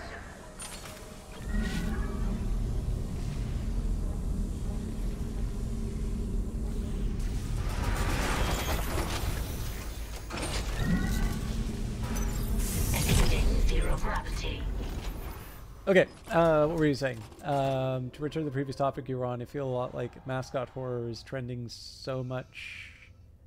I'm not sure what you mean by mascot horror. But Kite, thank you very much for stopping by. For those of you who have not checked him out yet, please do check out Kite's channel. He is a, first of all, much more consistent streamer than I am. I don't think he has the same weird work hours that I do. But on top of that, he's just an impossibly nice guy who I think is very deserving of your attention. And of course, Vesper is probably going to suffer from the comparison now, but Vesper is another streamer who I've actually been watching and very kindly gifted to the stream. Actually, do you want me to say what you gifted, or will that just be a surprise for people? I should have asked this ahead of time.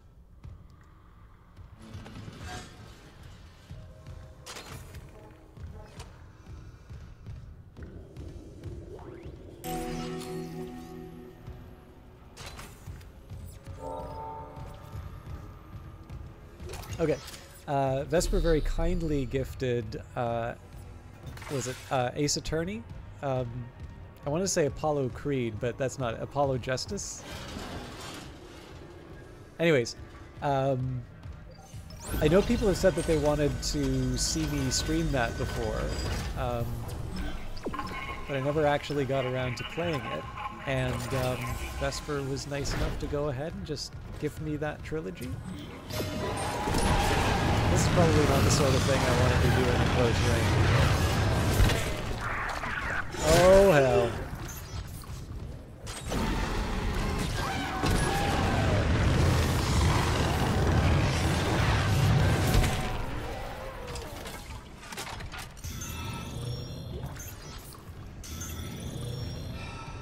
Phoenix Wright, sorry.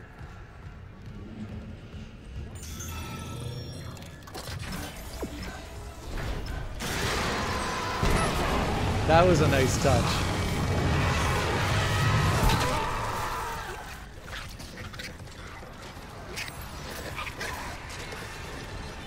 Oh god, not you. That's so good.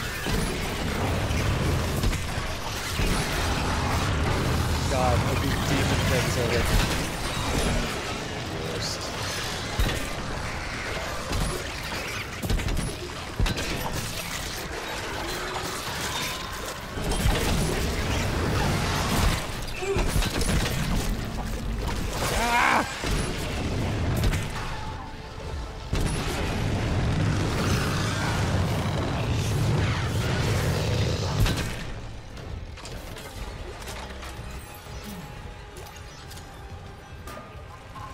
I kind of blew that one. The secret is to take these things out first, but I completely failed to register that it was busy resurrecting everything, so.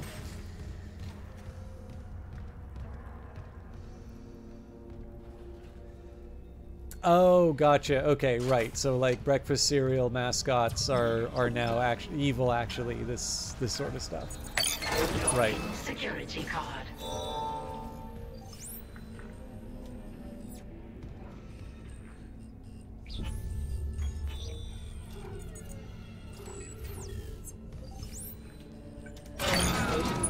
Yeah, I don't know. I mean, like, it's very hard. Like, to me, it's very hard to look at any single trend like that and say, thou shalt not, for the simple reason that... It didn't work. You're not gonna hurt anyone else. I'd say your usefulness has run out. Mercer! Still alive, Mr. Clark. I'm still denied convergence thanks to this ingrate. Mercer, wait. Tell me. I want to understand. What is convergence? But you already know. Dead or living, we all feel the marker's true purpose. Don't you want to be reunited with the people you lost? Yes. Then why not with me?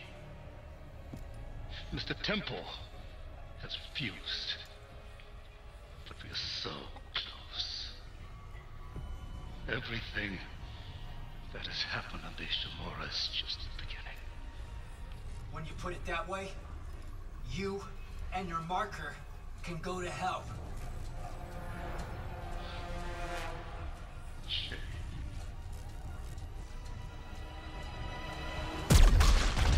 No! God damn it! At a slow death in stasis.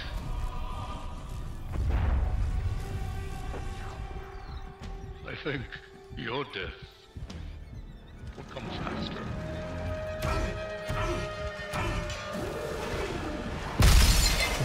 I missed you, buddy.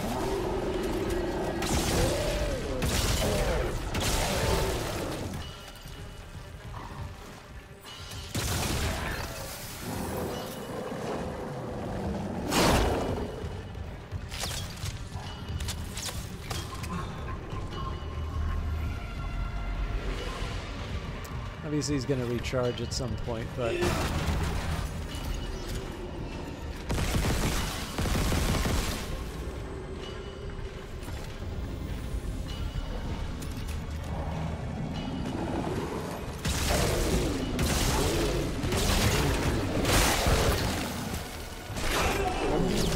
I deserve that.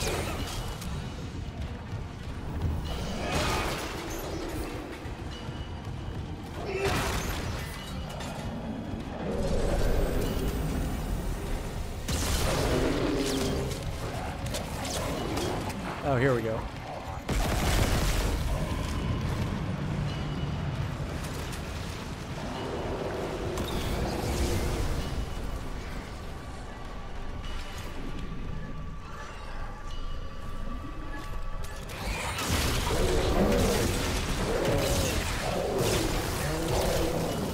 feel like 4 is a bit excessive.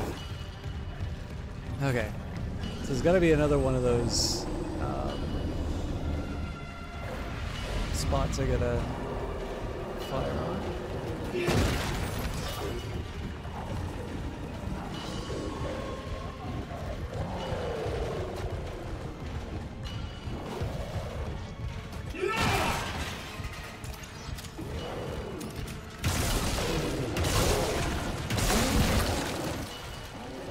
Leave me alone!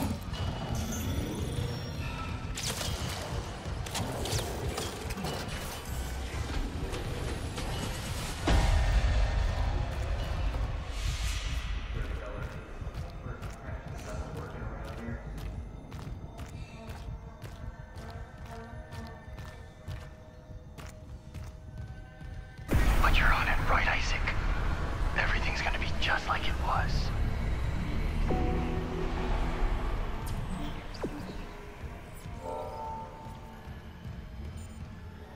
Oh, I forgot about this. They give you the weird writing afterwards. All right.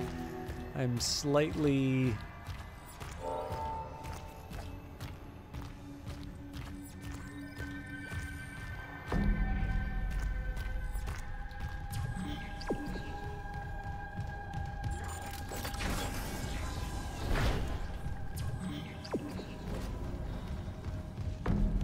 Anyway, I want to get the goodies if I can.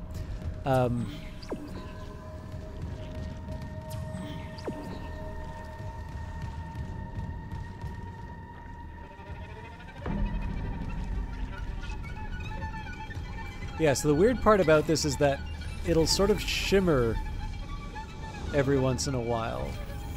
But I don't think any of these are spots I'm supposed to hit.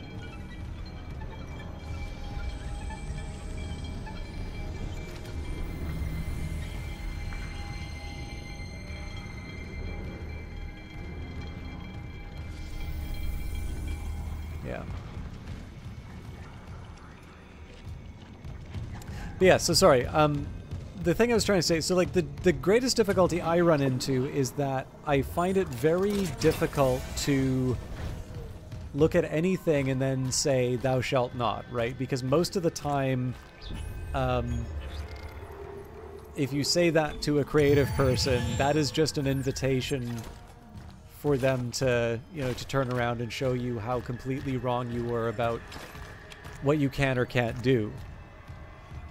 But simultaneously, I do find it very hard to believe that, you know, this great sort of creative flourishing just happens to coincide with commercially successful products. I'm sorry. I'm sorry about everything. It's like, here's a good example, right? You can imagine somebody in some sort of UI class or something like that saying, it's like, you always need to give intelligible instructions to, you know, to the player, or, you know, you always need, or actually, here's a good example. So there's an old thriller called Seven. It's a serial killer, sort of killing around, based around the 7 deadly sins. And there's a director's commentary track for it. Okay, sure. Ah.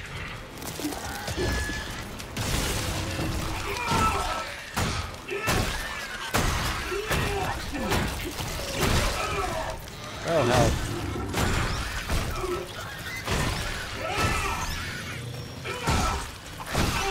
I'm just gonna stomp until everything stops moving.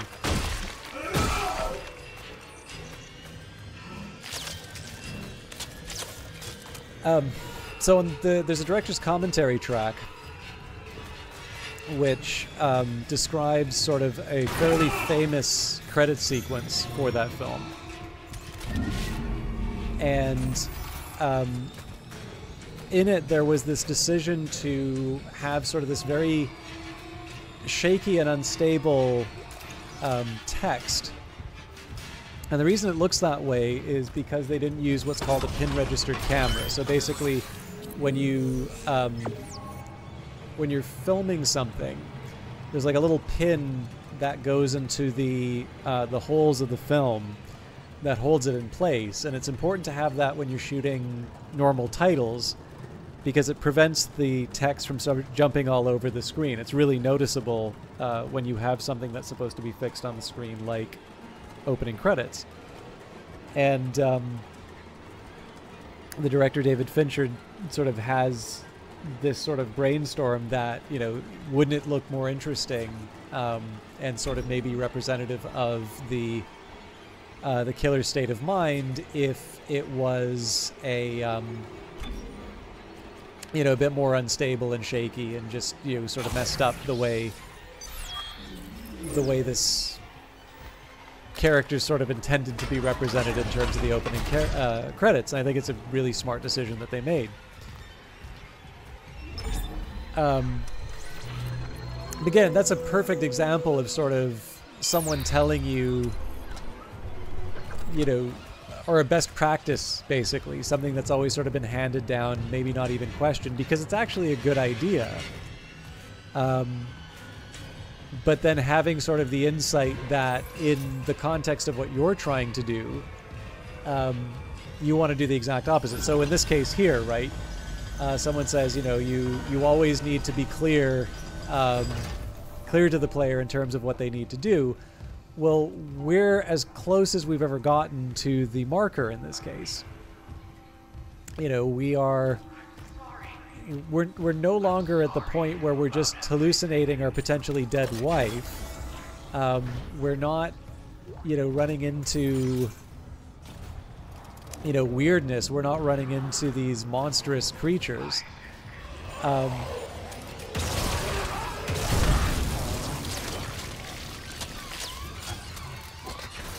You know, we're as close as we're ever going to get to the source of all of this trouble. And we're having full-on visions at this point. So yeah, this is the point where you give nonsensical instructions. Is this some kind of space game or something? I don't know about this. Prosciutto Fist, lovely to see you.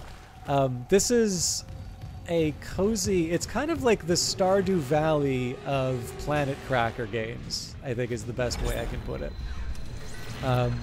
You cultivate a number of important items. You will occasionally go to these storefronts and exchange them for other goods and services that you might need. And, you know, much like Stardew Valley, you kind of want to get in touch with your dearest beloved. There's not as much variety as your favorite farming sim, but I've never played any of the Silent Hill games, Vesper. Anyways, for those of you not familiar with Prosciutto Fist, let me see if I can get the just before Dr. Mercer starts yelling plot at us again.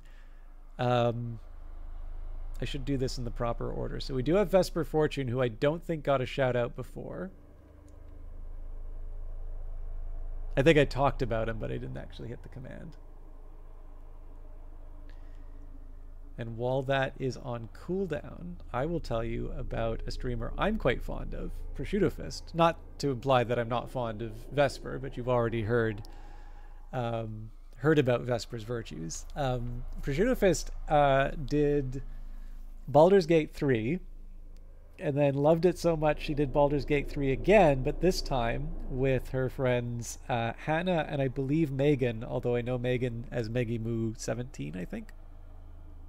And it is genuinely enjoyable the second time around. I think probably watching Vesper's Virtues sounds like a cool book. Oh yeah, Pro also talks about the weird like bodice rippers she always reads, which are like hockey themed and weird. But maybe it's just because I'm generally uncomfortable with romance in any kind of the media that I see.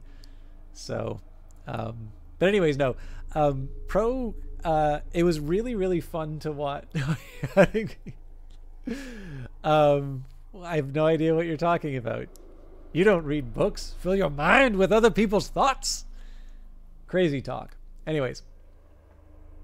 No, I will actually say, I really do kind of want to play Baldur's Gate 3, and I have played Baldur's Gate 3, but never past the first act.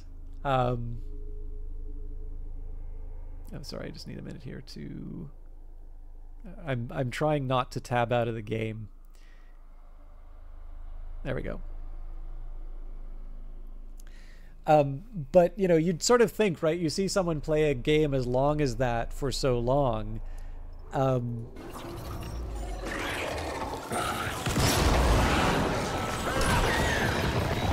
should have stayed in the menu.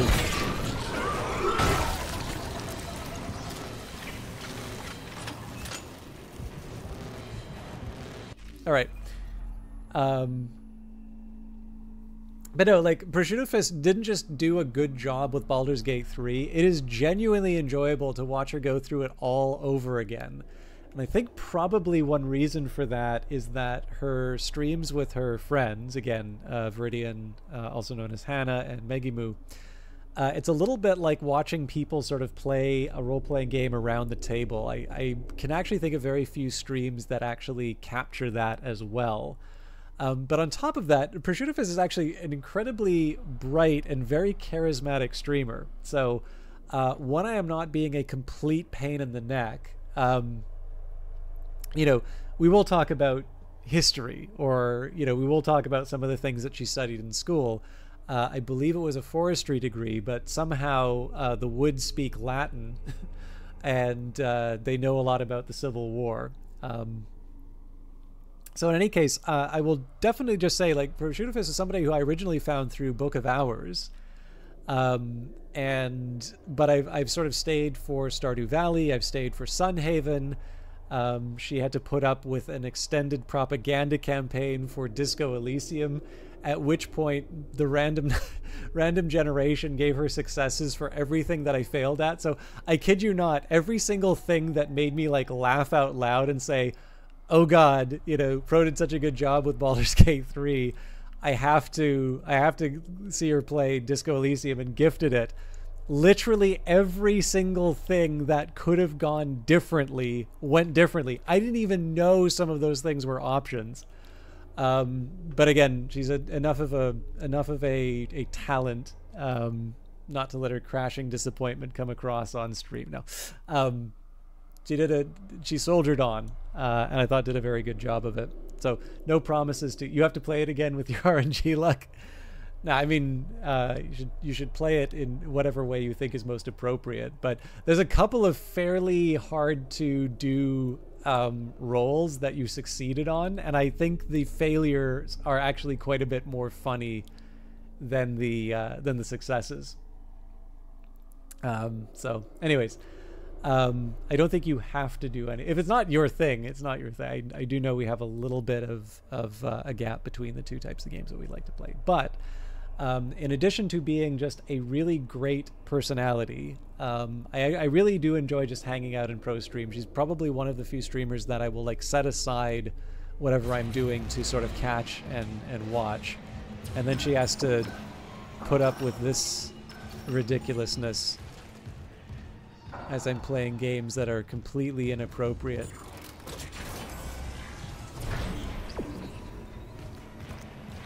Wasn't I just here?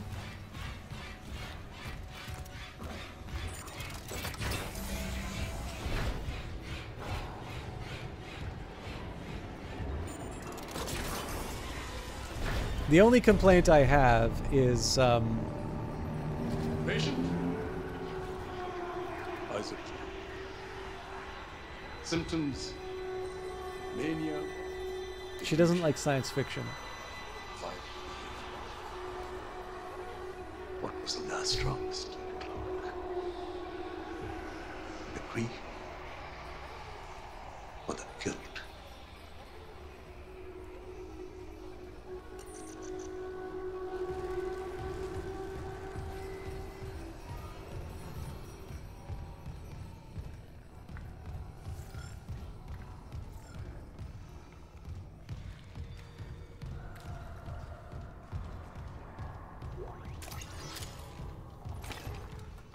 You were very gentle when it comes to paying me back for my trolling. I feel like I am a much bigger a much bigger nuisance in your stream than you are in mine. Not that I'm encouraging you to create problems.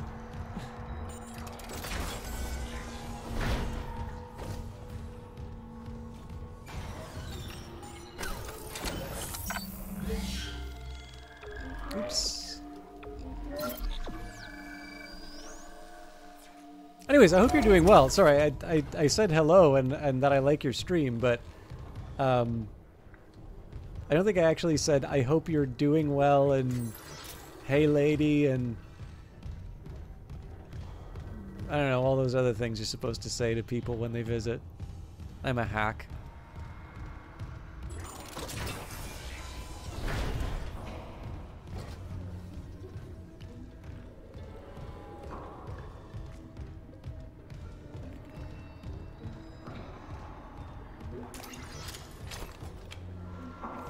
Okay, so I think the game's rather deliberately making me search for the power, but I'm also slightly worried I'm just missing something very obvious.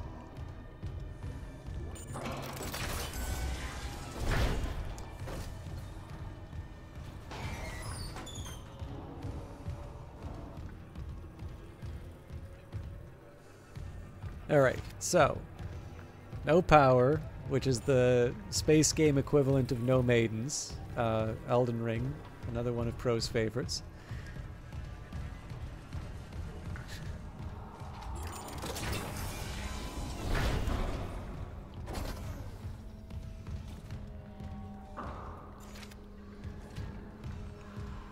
So these things need pruning, but presumably I would have seen the big shoot me button.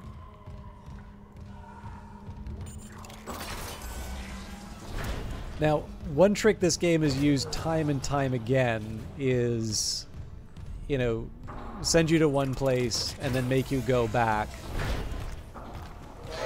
Yep, there we go. Oh, don't have fire.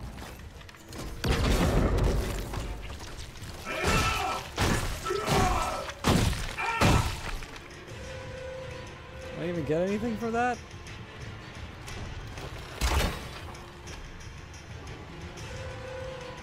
Yeah, so one pattern that it usually relies on is making you sort of double back and find the item you're looking for.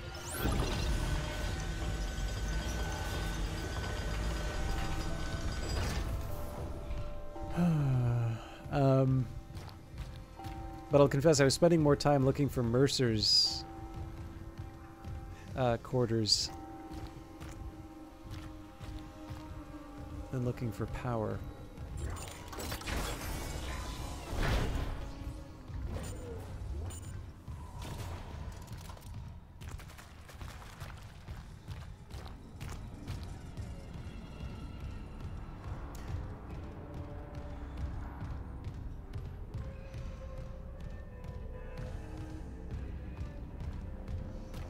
I have tried to sell Pro on the virtues of science fiction.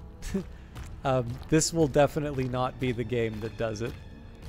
This is mostly just kind of gross and depressing. Maybe not depressing. Action-packed, maybe, but don't condemn the whole genre based on this one example. Think Hitchhiker's Guide to the Galaxy. Question for me. Space fantasy, says Star Wars. Is Plato's tripartition of the still any philosophical relevance? Okay. I am trying to remember. I'm trying to remember exactly the break. So this corresponds to the three classes in the Republic, right? There is, I think, at some point a reasonable question to ask: was it ever relevant? But I'm actually trying to remember what the breakdown was, because it has been a while since I've had to Okay, Pro, I'm sorry. I realize I'm utterly failing you. I cannot remember this on my own, and I am happy to look it up. But are you trying to get me to answer this on its own? Or would you like to explain? Or I'm gonna be really mad if... Okay. Or should I look this up? Also... Was this setting up a Dark Souls joke?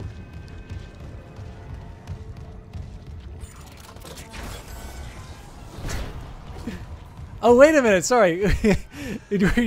were you quoting the essays? Because I have not looked at the philosophy ones.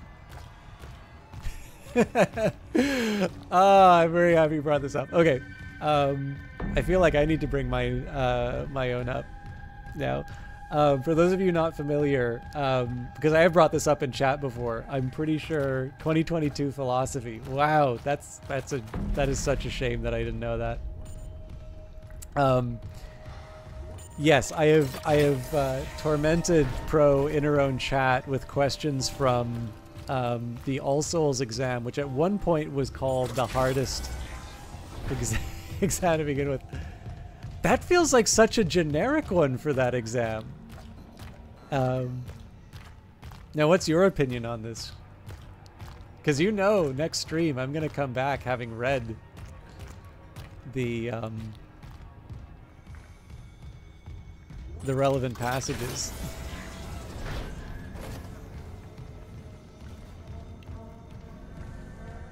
Okay, I am feeling particularly stupid right now in terms of the power. Mind you, I've also been sitting down thinking, it's like, what the hell is she talking about for the...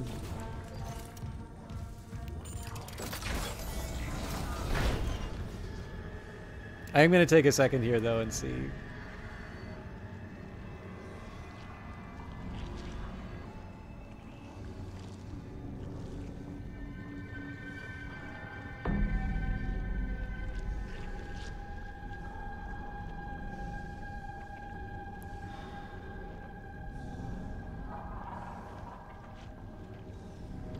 So, the Logos, the Thymos, and the Eros.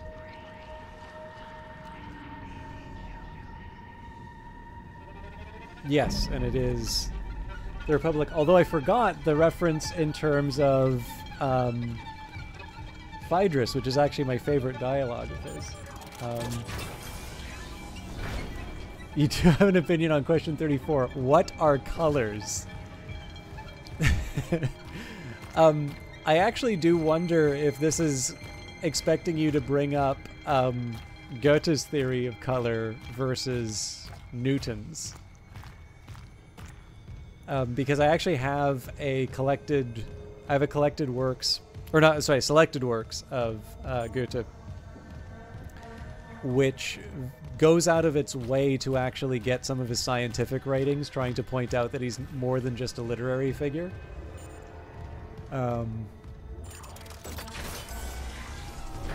Problem is that I usually just read the literary stuff. I don't know, there's something a little bit more charming about The Sorrows of a Young Werther than the science stuff that he never really got picked up for.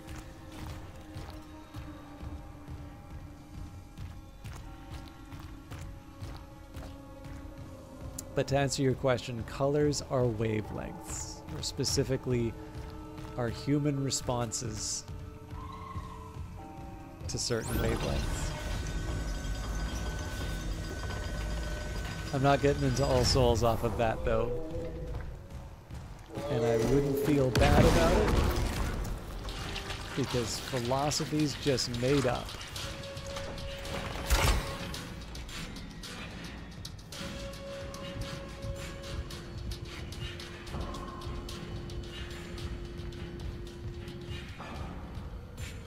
I'm sure I'm missing something very obvious in terms of this power.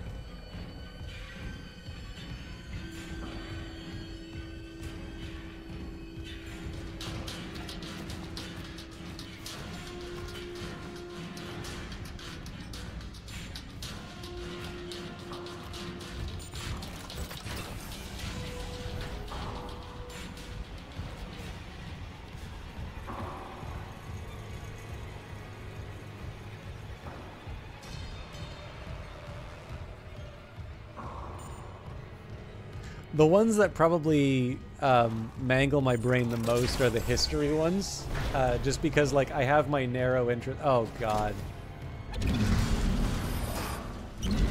just bothered paying attention.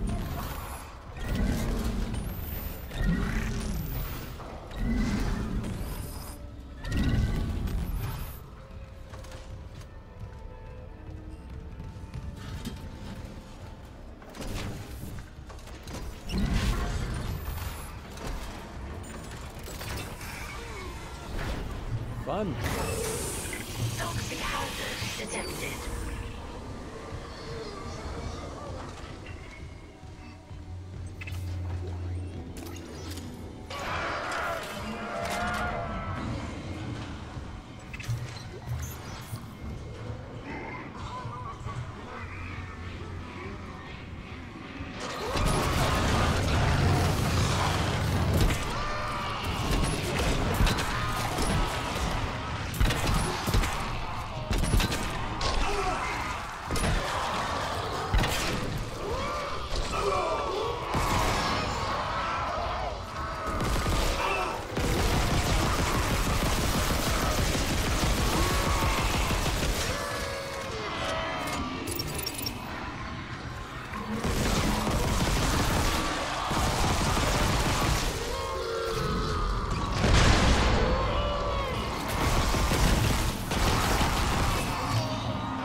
Everything.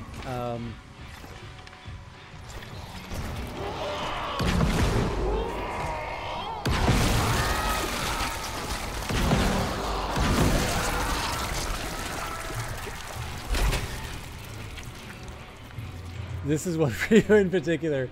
Can there be a specifically feminist metaphysics? As a feminist, I have no opinion. As a feminist, this question makes me mad. Can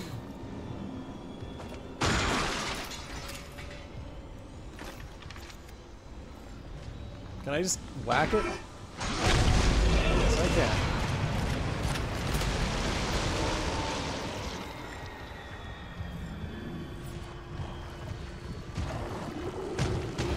Oh, hell. Leave me alone.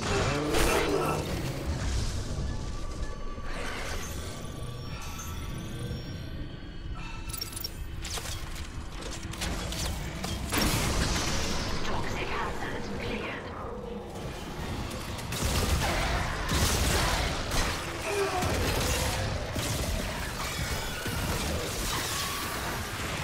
Oh, God.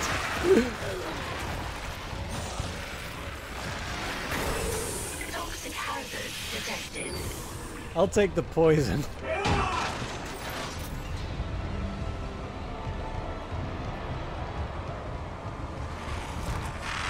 Not you again.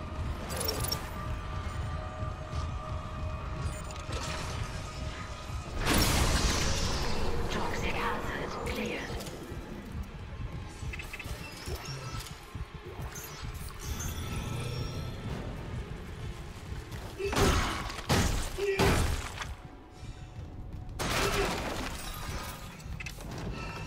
I'm gonna have to deal with the consequences of all this stuff as soon as I get through this room, but I can at least load up. Oh, hey! Goodies.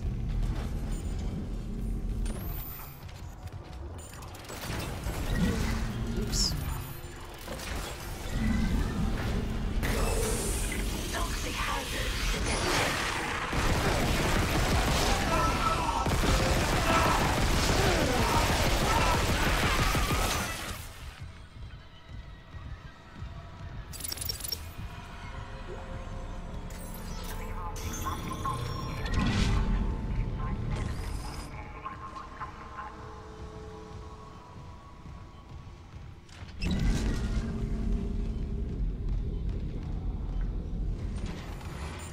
I just came out of here, right? Apparently not.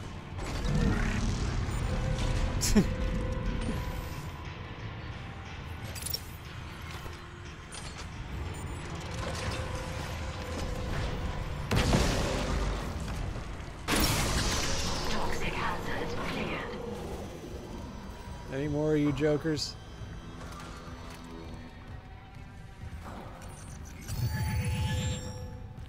Okay, so I still need to figure out where I'm getting all the stuff from Mercer's quarters, but... Toxic hazard cleared. I can at least get this into a sensible place.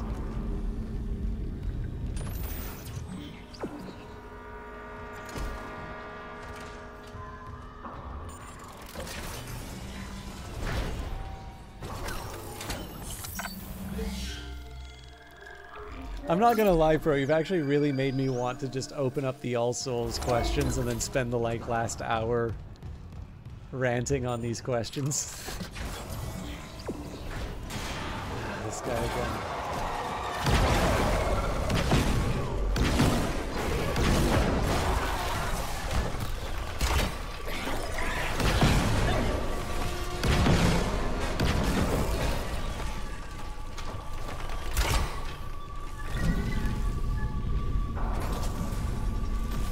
What, am I not allowed to bring you over? Okay.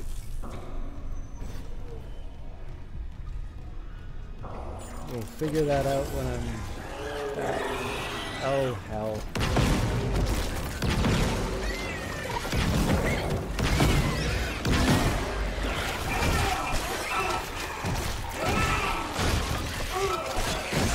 This is gonna cost me a lot of health. Jesus, I'm gonna die in a second. Not my smartest move.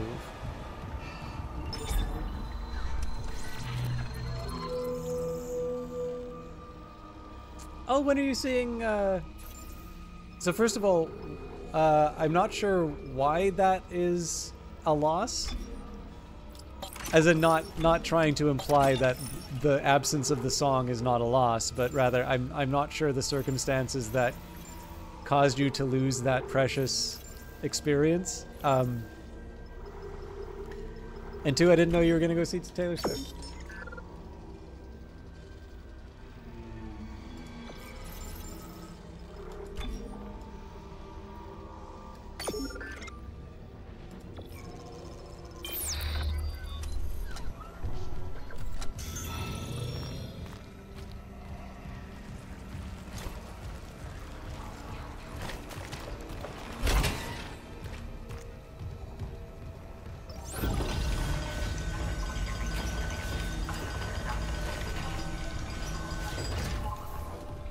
Also, I think it's time for me to switch out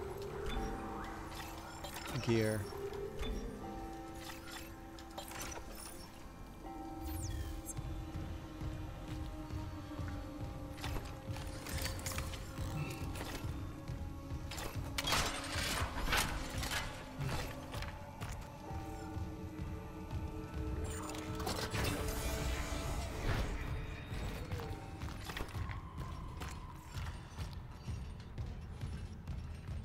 She has 2 surprise songs every show. She doesn't repeat them in the year. She played Crazier the... Ah, I see.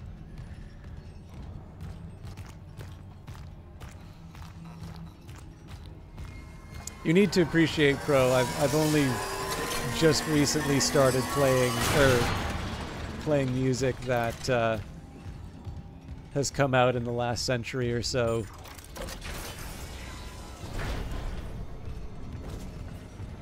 I'm actually listening to more of it because of the Apple sort of top 100.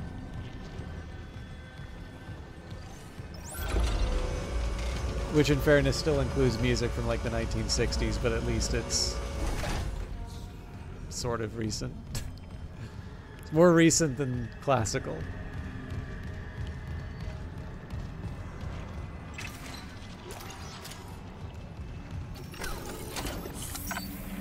I do, however, if you would like, God, what was the name of the song? Was it Antihero? I have a Book of Hours interpretation of it. I believe it in fact speaks of many of the mysteries of the secret histories coded for interpretable only by the wise.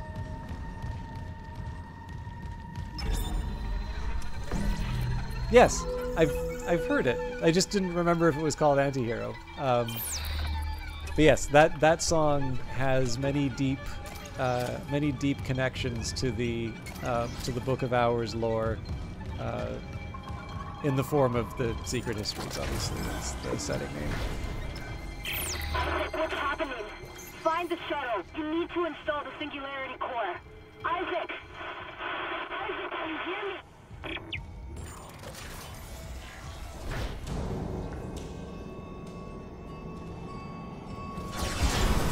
I do actually kind of like the fact that these rooms are starting to sort of seem the same.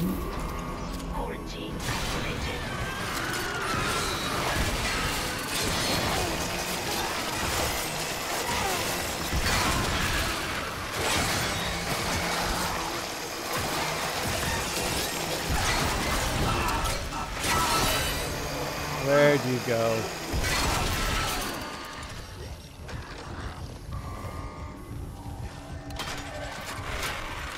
Bring it, nerd.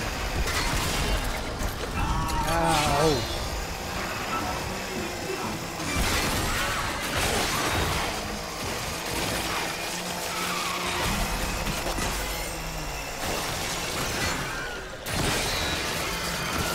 Just like Thanksgiving. Alright, where's that third one? Quarantine lifted. The other one is the Canadian animated film The Cat Came Back, also has subtle references to the Secret Histories lore. Just gotta know what to look for.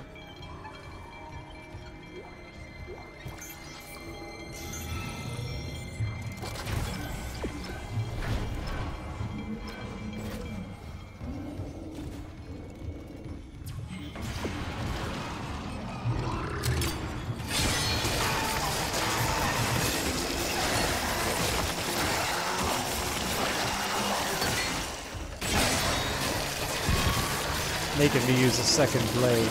God!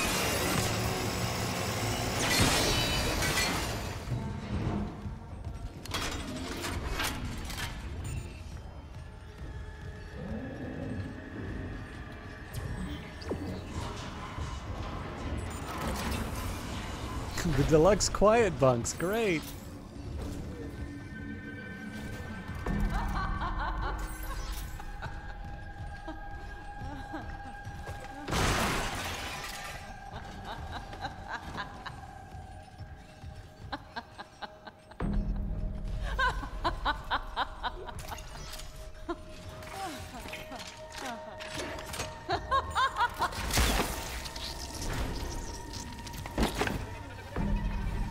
This is why I never left.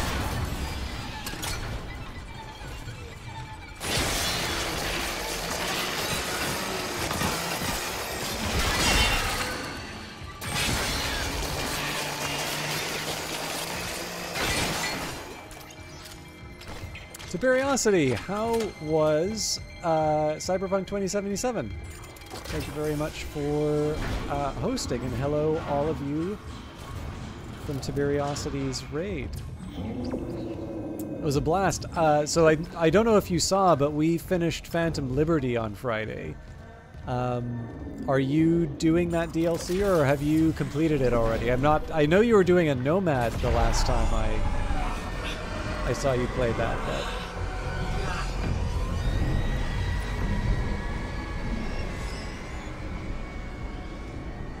on top of Isaac. Sorry, late shift. How are you? My mother, she's, Octavia? How's she doing? she's dead, Nicole. They both are. She killed my dad, then herself. Oh. Yeah. The church, they took the bodies before I could, Oh my God. Oh, Isaac, I'm so sorry. Fucking Unitology brainwashing. Stop it. Just stop talking.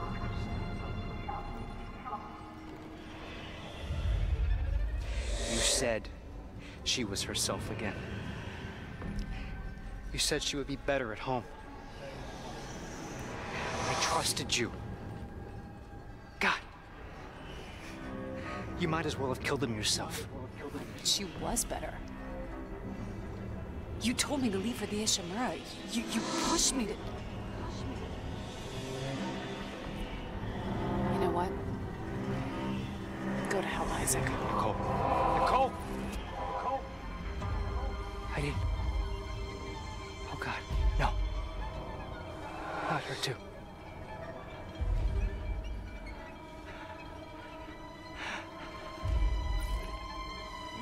I don't remember Isaac. this.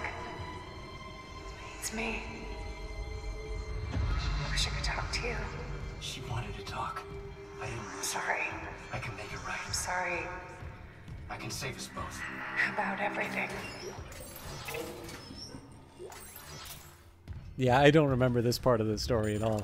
Anyways, I'm sorry. So for those of you coming from Tiberiosities, I kind of feel like I need to do double duty here. So for those of you not familiar with Tiberiosity, I've seen Tiberiosity kind of do 2 main games, although you do play more than that. But I've seen him play Final Fantasy as well as Cyberpunk. And I feel bad because I know you do more than that. And for those of you who are coming from Tiberiosity's stream, we've got Prosciutto Fist in the stream, who is fast becoming one of my favorite streamers to watch on Twitch. And apparently does all the silly stuff that I do in her channel, and I completely don't recognize it. However, I have worked a very, very long shift at work. That's my only defense, frankly. We've also got Vesper Fortune inside of the channel as well, who kindly gifted Phoenix Wright Ace Attorney. I think that was it. But yeah, I don't know if you've done Phantom Liberty before Tiberiosity, but it is very, very well done. I had a great time playing it. Log retrieved. Is it recording? Can't miss anything. There's just cruelty. He was deciphering how the marker's signal affects the brain and how... Oh my God. Ah, Dr. Brennan. Let me guess. Terrence Kyne let you in. Shame he's not here. He didn't understand how this tragedy represents a chance to cure death. Go on. These creatures, reanimated tissue, cellular immortality. I know we've never seen eye to eye, but I understand now. There's so many I should have saved. So you came to me.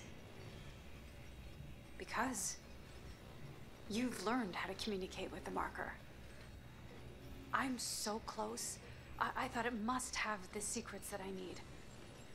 You are a woman of science, not faith. Leave the marker to me.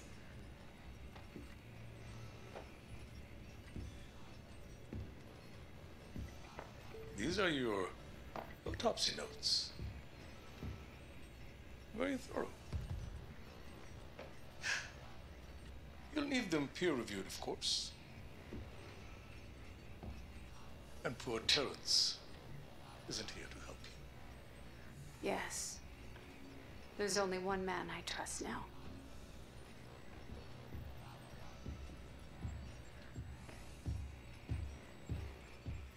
Very thorough indeed.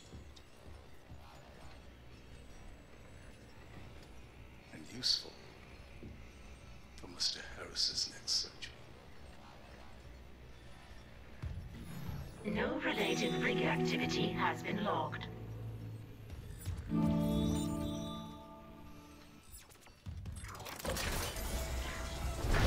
So that was a side mission. Oh, interesting. I thought I was getting the weird text again. So we can finally start working on the power again.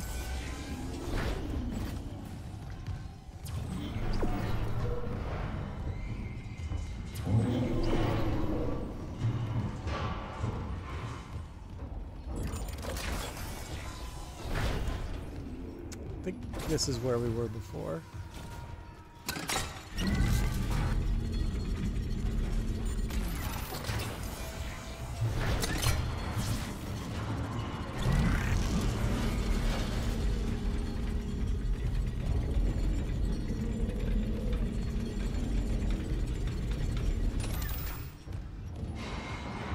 Okay, so it's saying I need to destroy the tendril in the deluxe quarters, but it's not so clear to me where the weak point is. Yeah, here we go. You again.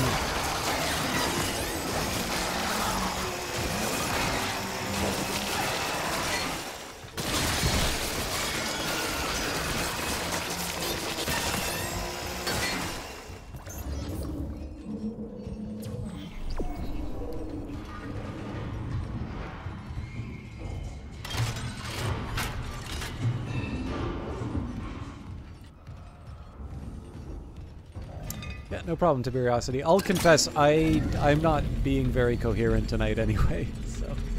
but thank you very much again for bringing all your people over. And I hope I get a chance to catch you either in my place or yours at a time when we're both a little more conscious.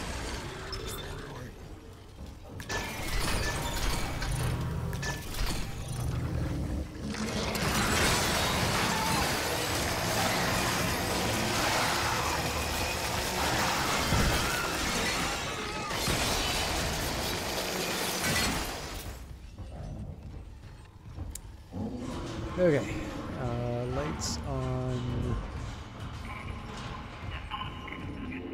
This can't be. Huh. Alright, fancy that.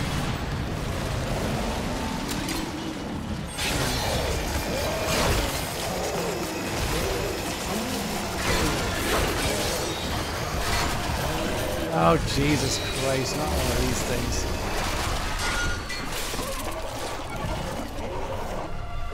Jesus.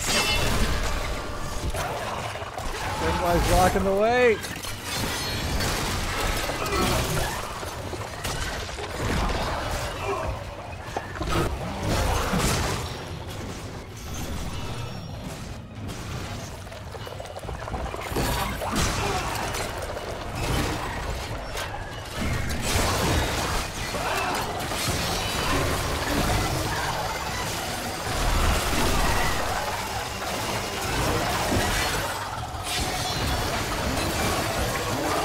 Oh my God, not this guy again.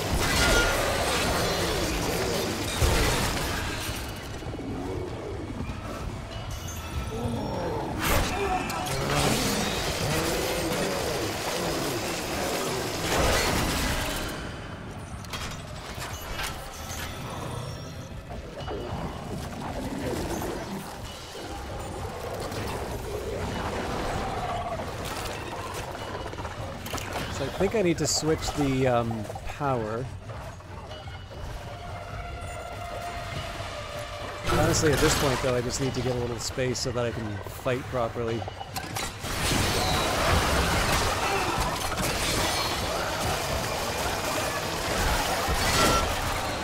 Looks like everything's coming after me again. Ooh, this is pretty confining.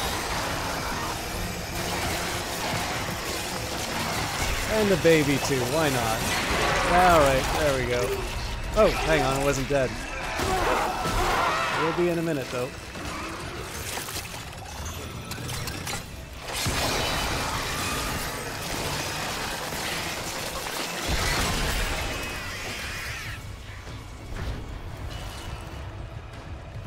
Okay, just gonna try and get through another door so I can make...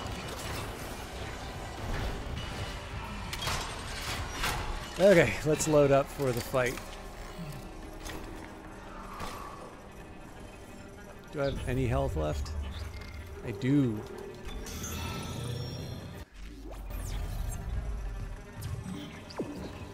Oh, turns out we needed to go through here anyway.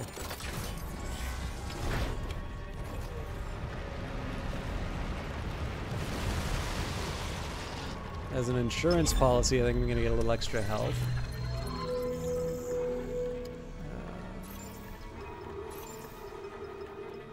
I feel a little bad about it because I am going to need to upgrade the rig.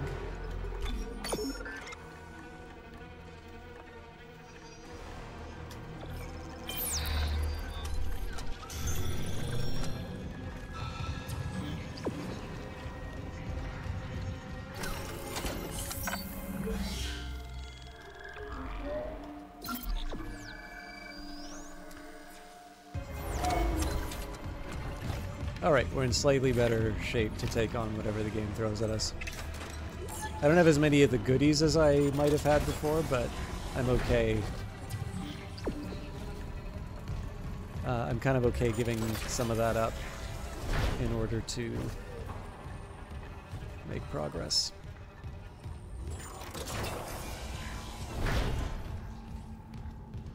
Interesting. So I'm going to go for the unlocked stuff first. Mini markers.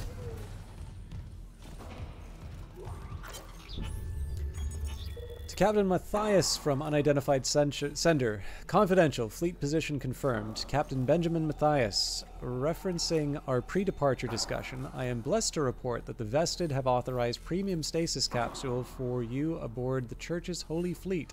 Congratulations. Your generous donations over the years have already covered all post-mortem stasis and cryopreservation fees. While I cannot guarantee which arc will safeguard your physical body, all fleet vessels are designed for centuries of deep space operation and equipped with state-of-the-art defense technology, ensuring that convergence will proceed without interference when the holy hour approaches. I must reiterate that this berth is conditional upon the successful completion of your pilgrimage. Once the marker is safely delivered into Church hands and all electronic records have been appropriately amended, I will be pleased to finalize your resting place amongst the Church's most blessed, including Altman himself. Praised be the marker and its prophets. Phoebe Tremaine, Sanctified Messenger, Fleet Selection and Security, Church of Unitology. All correspondence to and from this individual is monitored. Disclosure of any information in this message is to heretical parties is strictly forbidden and punishable by seizure of property and or excommunication.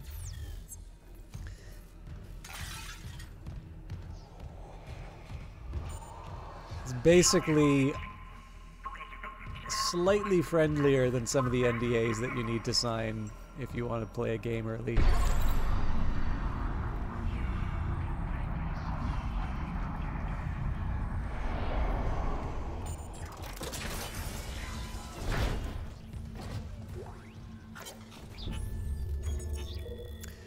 CC Shareholder Pamphlet 202, please do not distribute. What is planet cracking? Planet cracking is quite literally the dismantling of planets and moons on a macro scale by dedicated vessels known as planet crackers. Entire worlds are fractured with gravity tethers to reveal the rich seams of valuable minerals contained inside.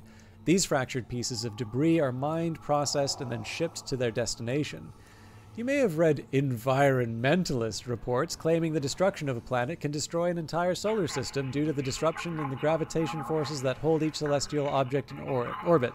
Some of the wilder reports claim that this causes the whole system to spin out of control or planets to smash into each other. We would direct concerned investors to the article Safe and Sustainable, CEC's Pledge to the Health of Our Galaxy for a detailed breakdown of the truths about planet cracking. The short answer is, planet cracking is perfectly safe and provides an essential service to Earth and our colonies. Out of the 36 planet cracks, only one operation is met with less than optimal results. Critics often cite the Wanat disaster 11 years ago, wherein a planet cracker, 3 supply chips, and a colony were lost due to gravity tether failure. They rarely mention that since that time, CEC has strengthened relationships with our manufacturers, committed to regular crew and training seminars, and implemented safety protocols to ensure a disaster of that magnitude can never happen again. Before each planet crack, the candidate worlds are carefully chosen for their mineral content, net worth, and the safety with which they can be dismantled. Planet crackers are also invaluable for harvesting asteroids and rogue planetoids, which present a deadly risk to expensive infrastructure and installations. Planet cracking, a detailed breakdown. Planet cracking is a lengthy process, typically spanning from 3 to 5 years. Generally, the first year is spent prospecting and setting up the planet-side colony. To minimize losses, these colonies are intentionally a light outlay in terms of infrastructure. The next 18 months involve tectonic excavation, gravity tether maintenance, and related planet-side activities. Planet Cracker arrives between the 2.5 and 3 year mark, depending on the progress of the excavation. Once the ship is in orbit, preparation for tectonic chunk extraction begins. This takes approximately 1 week. The removal of an excavated chunk from the planet to a stabilized geosynchronous orbit usually takes about 1 day, 24 standard hours. During this process, billions of tons of debris break off from the underside of the chunk, creating an instant asteroid ring around the planet. While the floating debris is extremely dangerous, Planet Cracker ships have an excellent asteroid defense system to keep the ship and the crew safe from harm. For more information on our proprietary ADS technology, see the accompanying literature. This process is repeated until the entire planetary body has been broken up and processed. Smaller bodies, such as asteroids, are drawn into the mining bays and processed directly, using direct processing beams to reduce waste. As you can see, the profit margins of planet cracking vastly outweigh solely planet-side operations, which may not be profitable for decades or more, and presents massive outlays in terms of personnel, infrastructure, equipment, and insurance costs. About us, CEC, Concordance Extraction Corporation, is the largest solar mining extraction company in the Earth colonies and the 5th largest interstellar company in terms of market capital. Since our founding, we have become a powerhouse industrial might and major cross-system employer. With a generous budget allocated to election spending, CEC has always been able to maintain a strong market position and secure political support thanks to our dedicated lobbying bureau. CEC now owns 400 deep space vehicles, including 5 planet crackers, with the famous USG Ishimura as our flagship. CEC pioneered the scan and catch technique, which is now a staple of asteroid mining, and was the first to implement shock point drives for commercial use. We are the largest supplier of precious metals to commercial interests across inhabited space. We take your financial security and well-being of our employees seriously. When you invest in CEC, you are investing in a future we can all believe in. CEC, powering humanity into the future.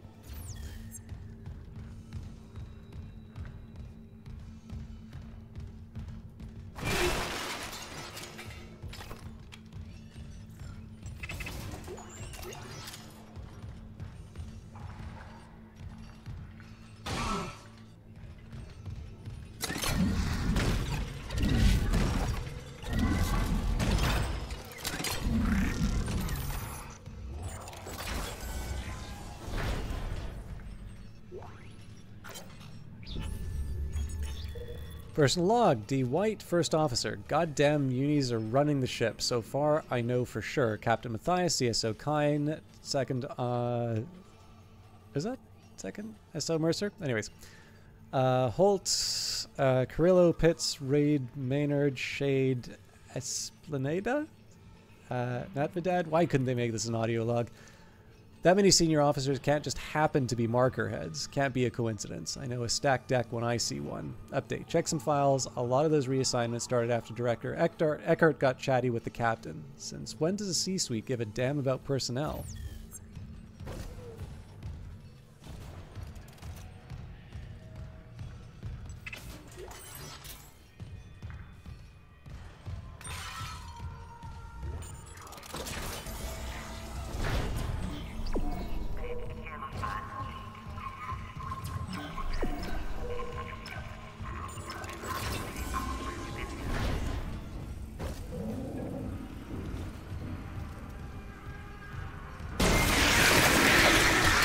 Oh no, the Eternals!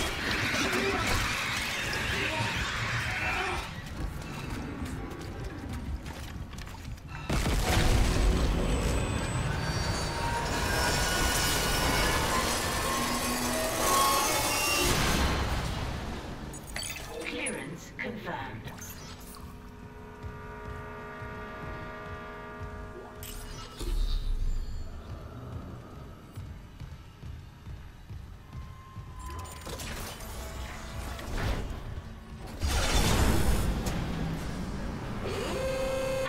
Anomaly detected. Quarantine activated. Oh, damn it. These guys are a real pain.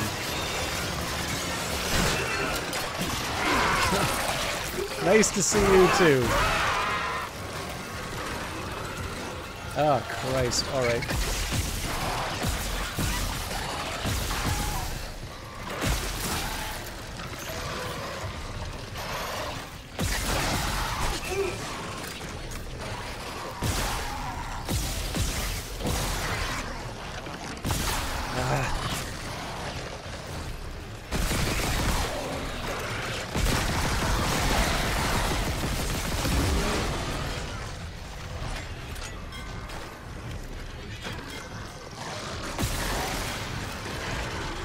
Not another one.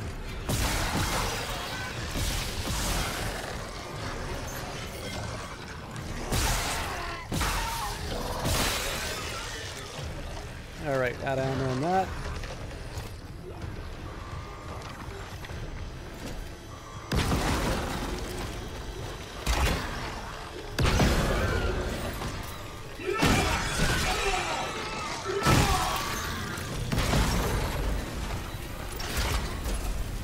Well, thank goodness I got an oxygen tank out of that. Quarantine lifted.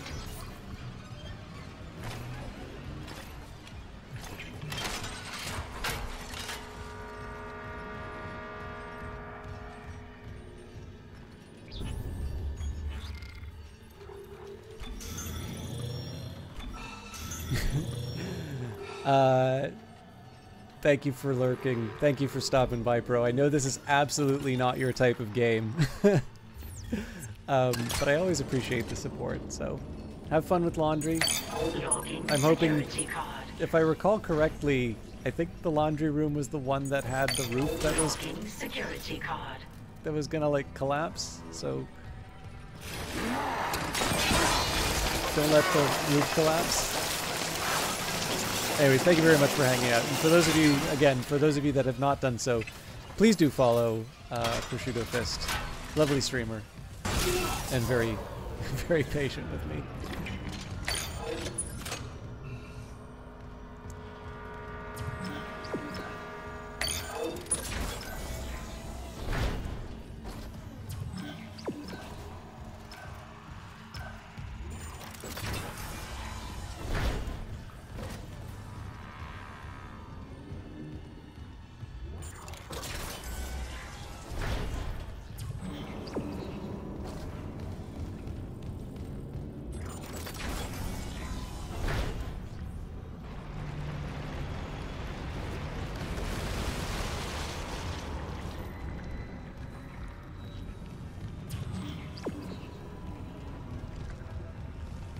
I thought there was a save around here. Obviously there's the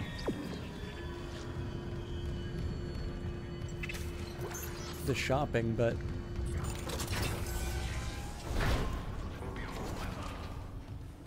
I swear.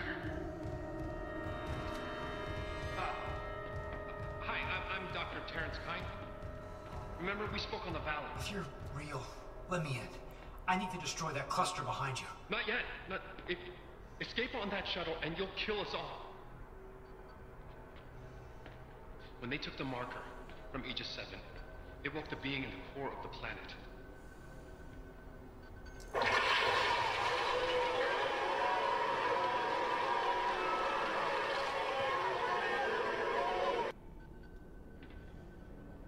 The hell is that? Mercer calls it the hive mind.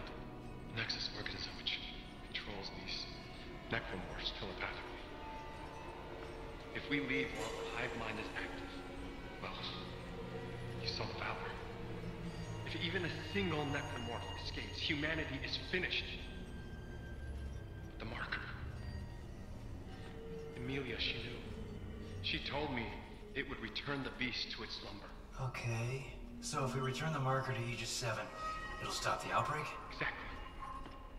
But we need the shuttle to return it to the planet. You have a singularity core, and I can let you through. So what do you say? If it'll end this for good, deal. Excellent. I can distract Mercer, but not for long. And get the marker to the shuttle bay quickly.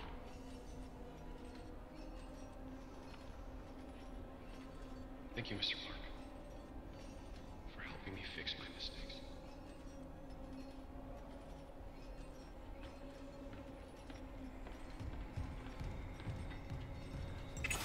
Clearance confirmed.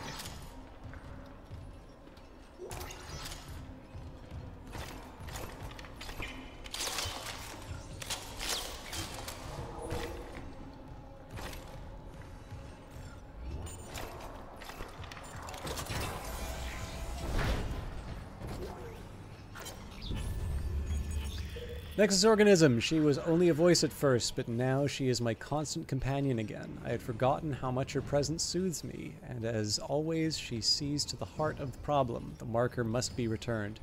Perhaps there's been some kind of accident, some severance. Do the marker and the hive mind always coordinate, or can the hive mind slip the marker's influence somehow? Regardless, if the theory is correct, then the two are now at odds. If the marker can quell the hive mind, it would cut the puppeteer's strings at a stroke. It seems obvious in retrospect. These necromorphs have no intelligence. How could they? Yet it's clear, if rudimentary purpose behind their actions, especially the gathering of corpses, they're clearly following some drive to kill living organisms and gather biomass.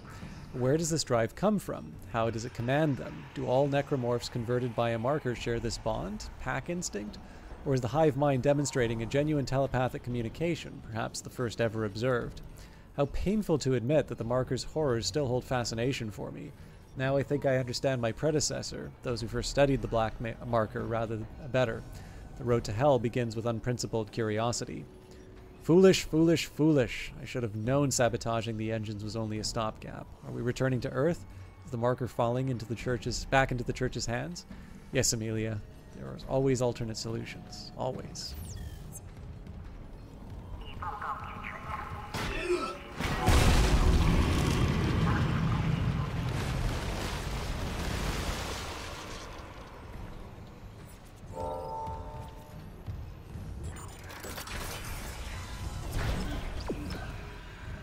Well, let's take advantage of the bench.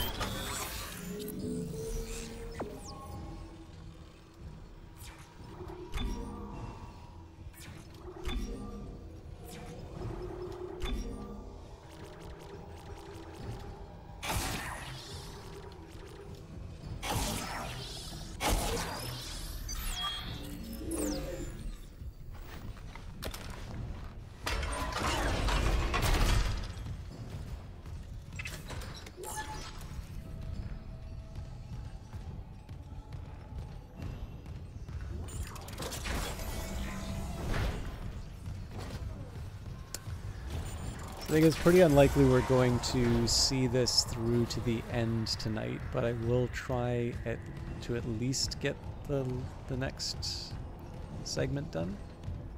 I only have about 5 minutes, and again, I am sorry for not being a little sharper tonight, but I actually still have a bunch of writing I need to do tonight, so I am definitely feeling worse for it.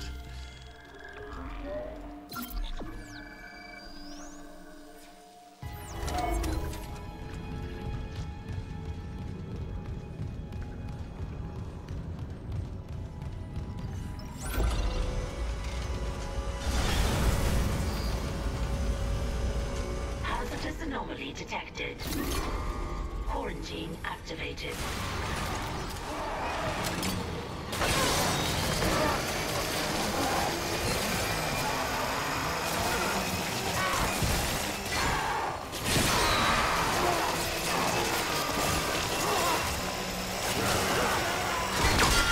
Slow and steady.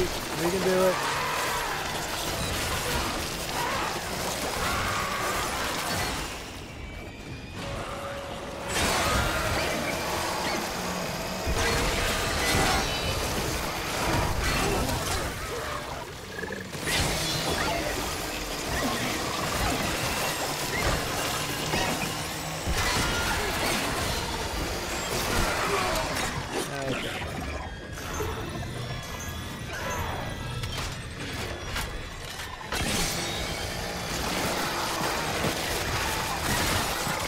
Some of this also seems to be regenerating. Oh, that was unexpected. Oh, Jesus Christ.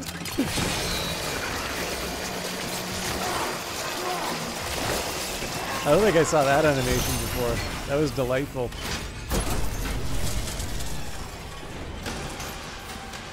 Quarantine lifted.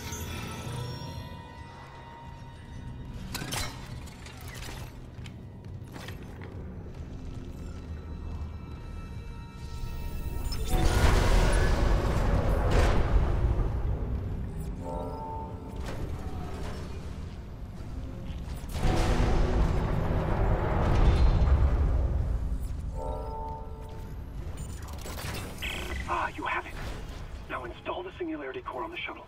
I'll come help you load the marker. Damn, Mercer's close. Hurry!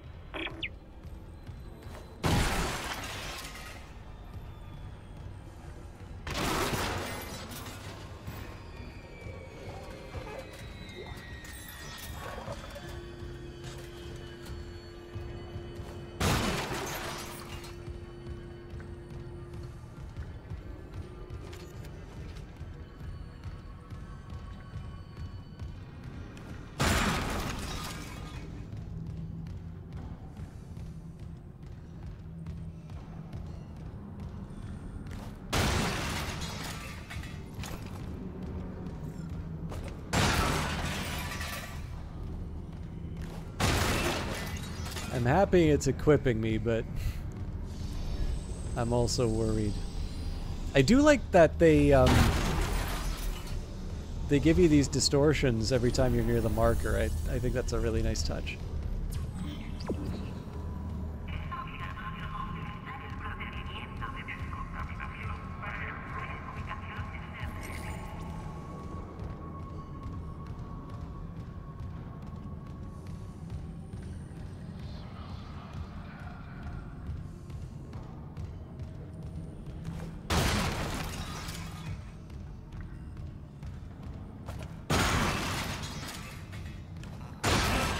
I was scared to death I was going to hit that explosive. Alright.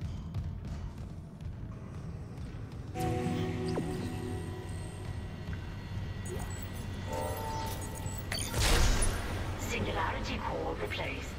Test fire shuttle engines to complete hardware installation.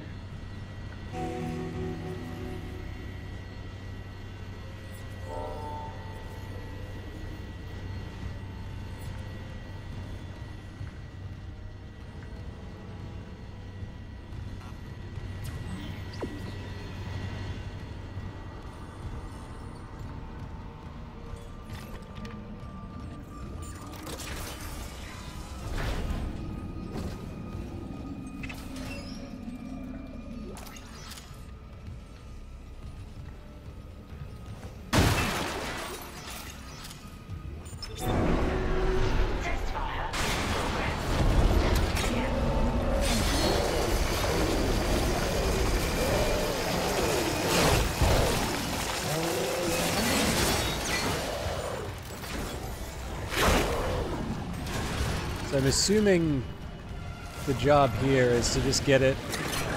Ah, God damn it.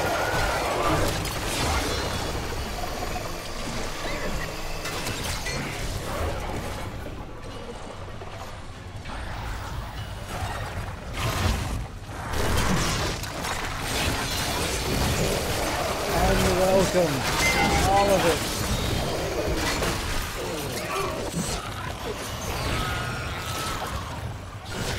So I'm assuming I'm supposed to...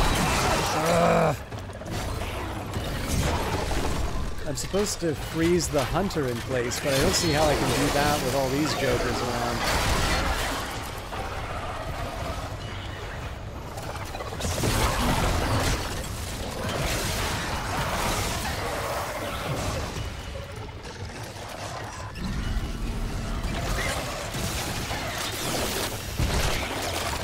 Oh, hi!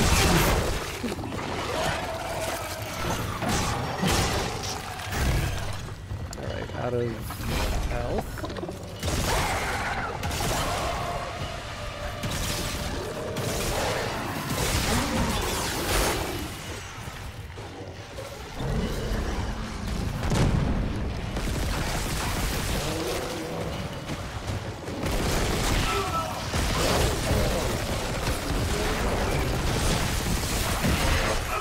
Good God. I don't even remember if that one's... Actually, they're probably just resin. Which is not so good given my health.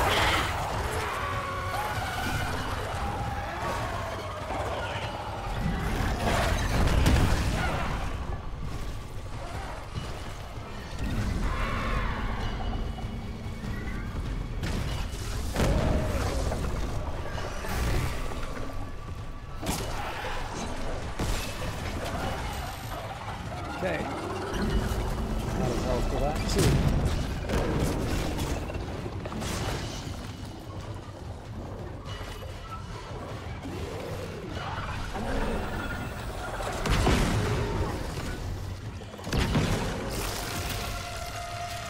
wait, that gives me something to start with. Again, I need to get the hunter.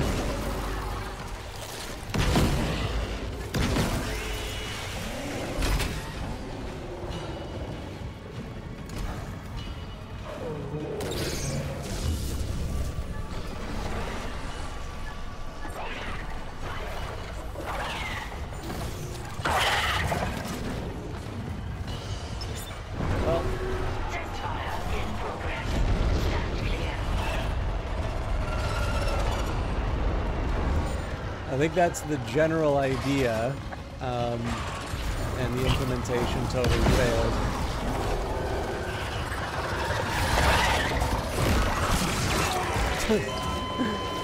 Yeah, that wasn't gonna work out.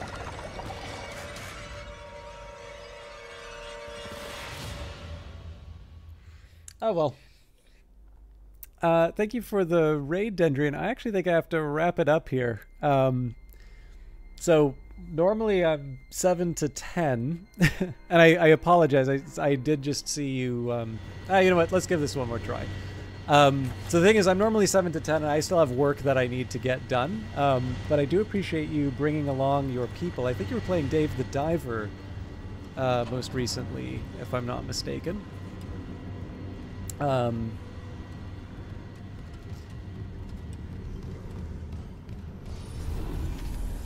No, I should have made more of these. But yeah, like I said, I still have writing that I need to do for work. So I really cannot afford to stay that much longer. And Forquad, thank you for sticking around. I know I haven't exactly been setting Twitch on fire with my playthrough, so I appreciate the continued support.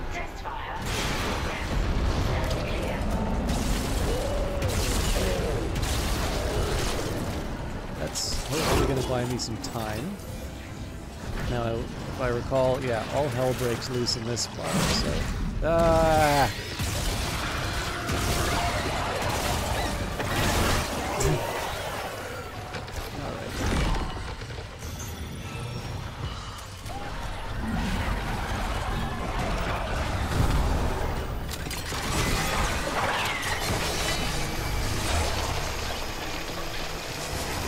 I think at this point I'm just going to deal with them one at a time. Ugh, maybe not. I'm assuming the hunter's going to show up in a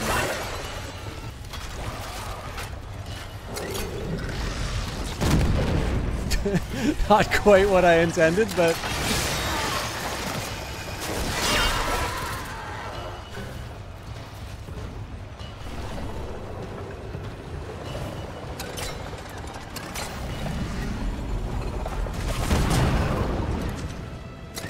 Okay, so I can live with this. Alright, yeah. We still have some bad guys.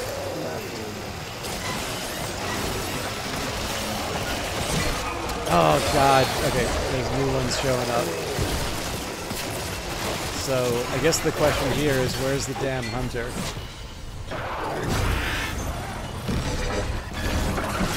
And why am I slowing down?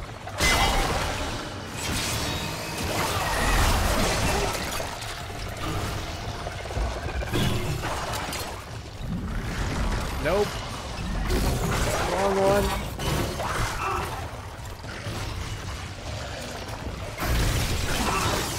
Okay, I'm pretty sure I'm dead, but...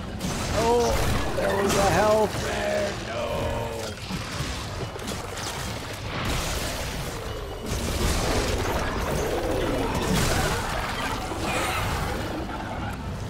No! Alright, we're gonna do another lap. Damn it!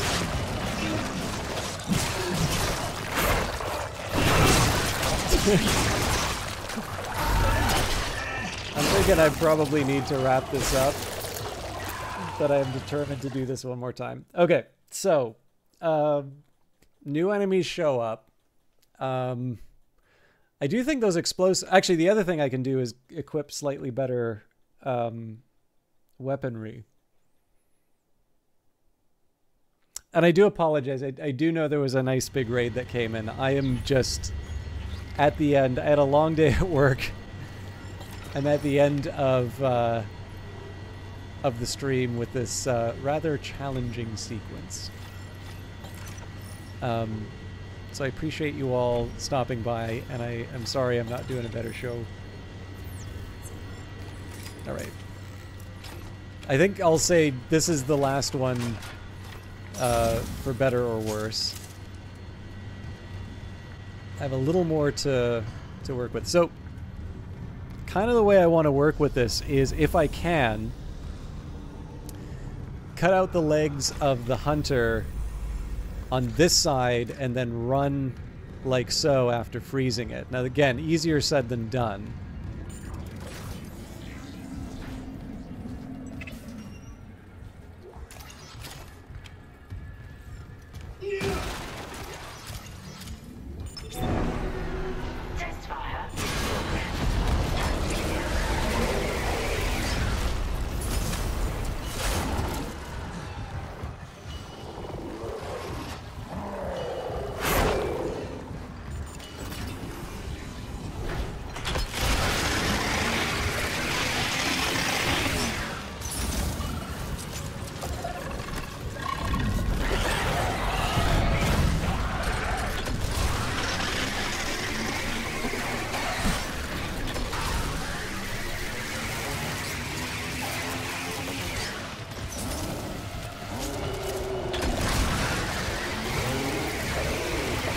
Get the legs!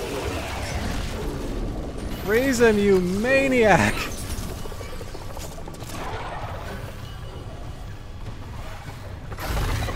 Alright, I already screwed this up.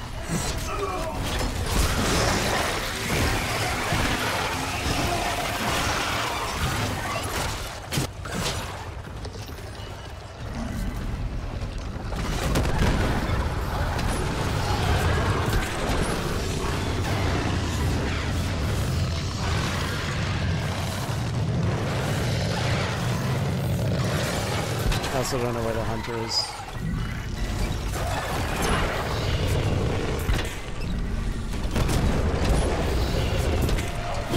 There's the hunter!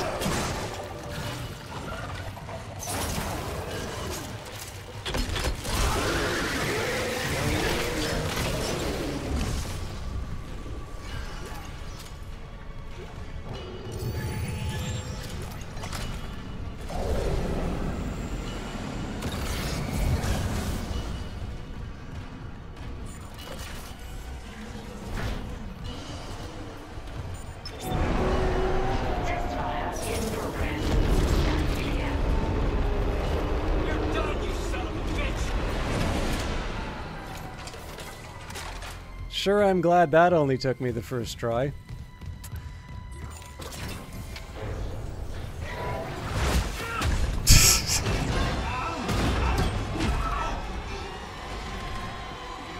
bastard!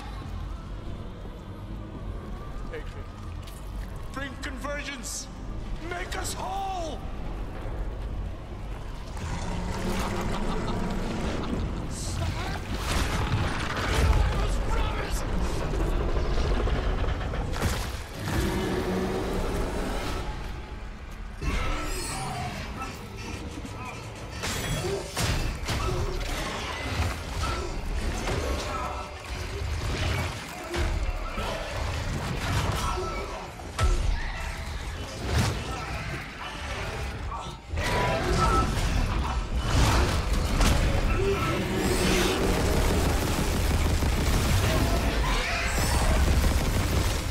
This one's a lot meaner in terms of hiding the spot. Oh Jesus, that was close.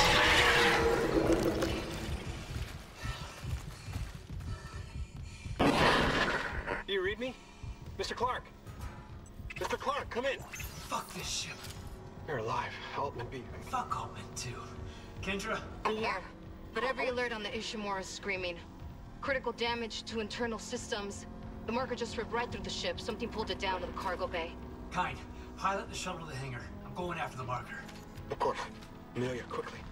Wait, Dr. Kyne. That guy's lost it. He killed the captain. We can't trust him near the marker. He says returning it to the planet is the only way to end this. We've got to try. I'm heading to cargo. You ping Nicole's rig and tell her where to go. Leave it to me. Thanks. When I get the marker, we're all getting out of here.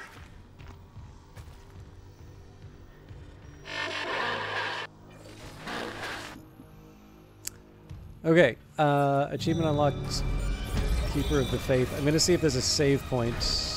There is not. So, whatever... I'm hoping that this gives us a save here just because it's a natural breakpoint, but if not, we'll just have a little bit more to do on Monday. Thank you, everybody, for hanging out. And particularly Dendrin, thank you for the raid. Tiberiosity, thank you for the raid. Prosciutto Fist, thank you for hanging out. Kite, I know you're gone, but thank you as well.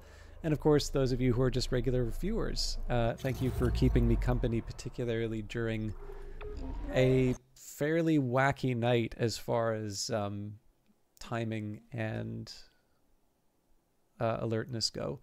There's actually quite a few of you here, so I just need a second. I thought that this was going to take me to the main menu, but let's just see who's online. And we've got Kilgore Trout online, who is currently playing Ultima 8. Oh, actually, you know what?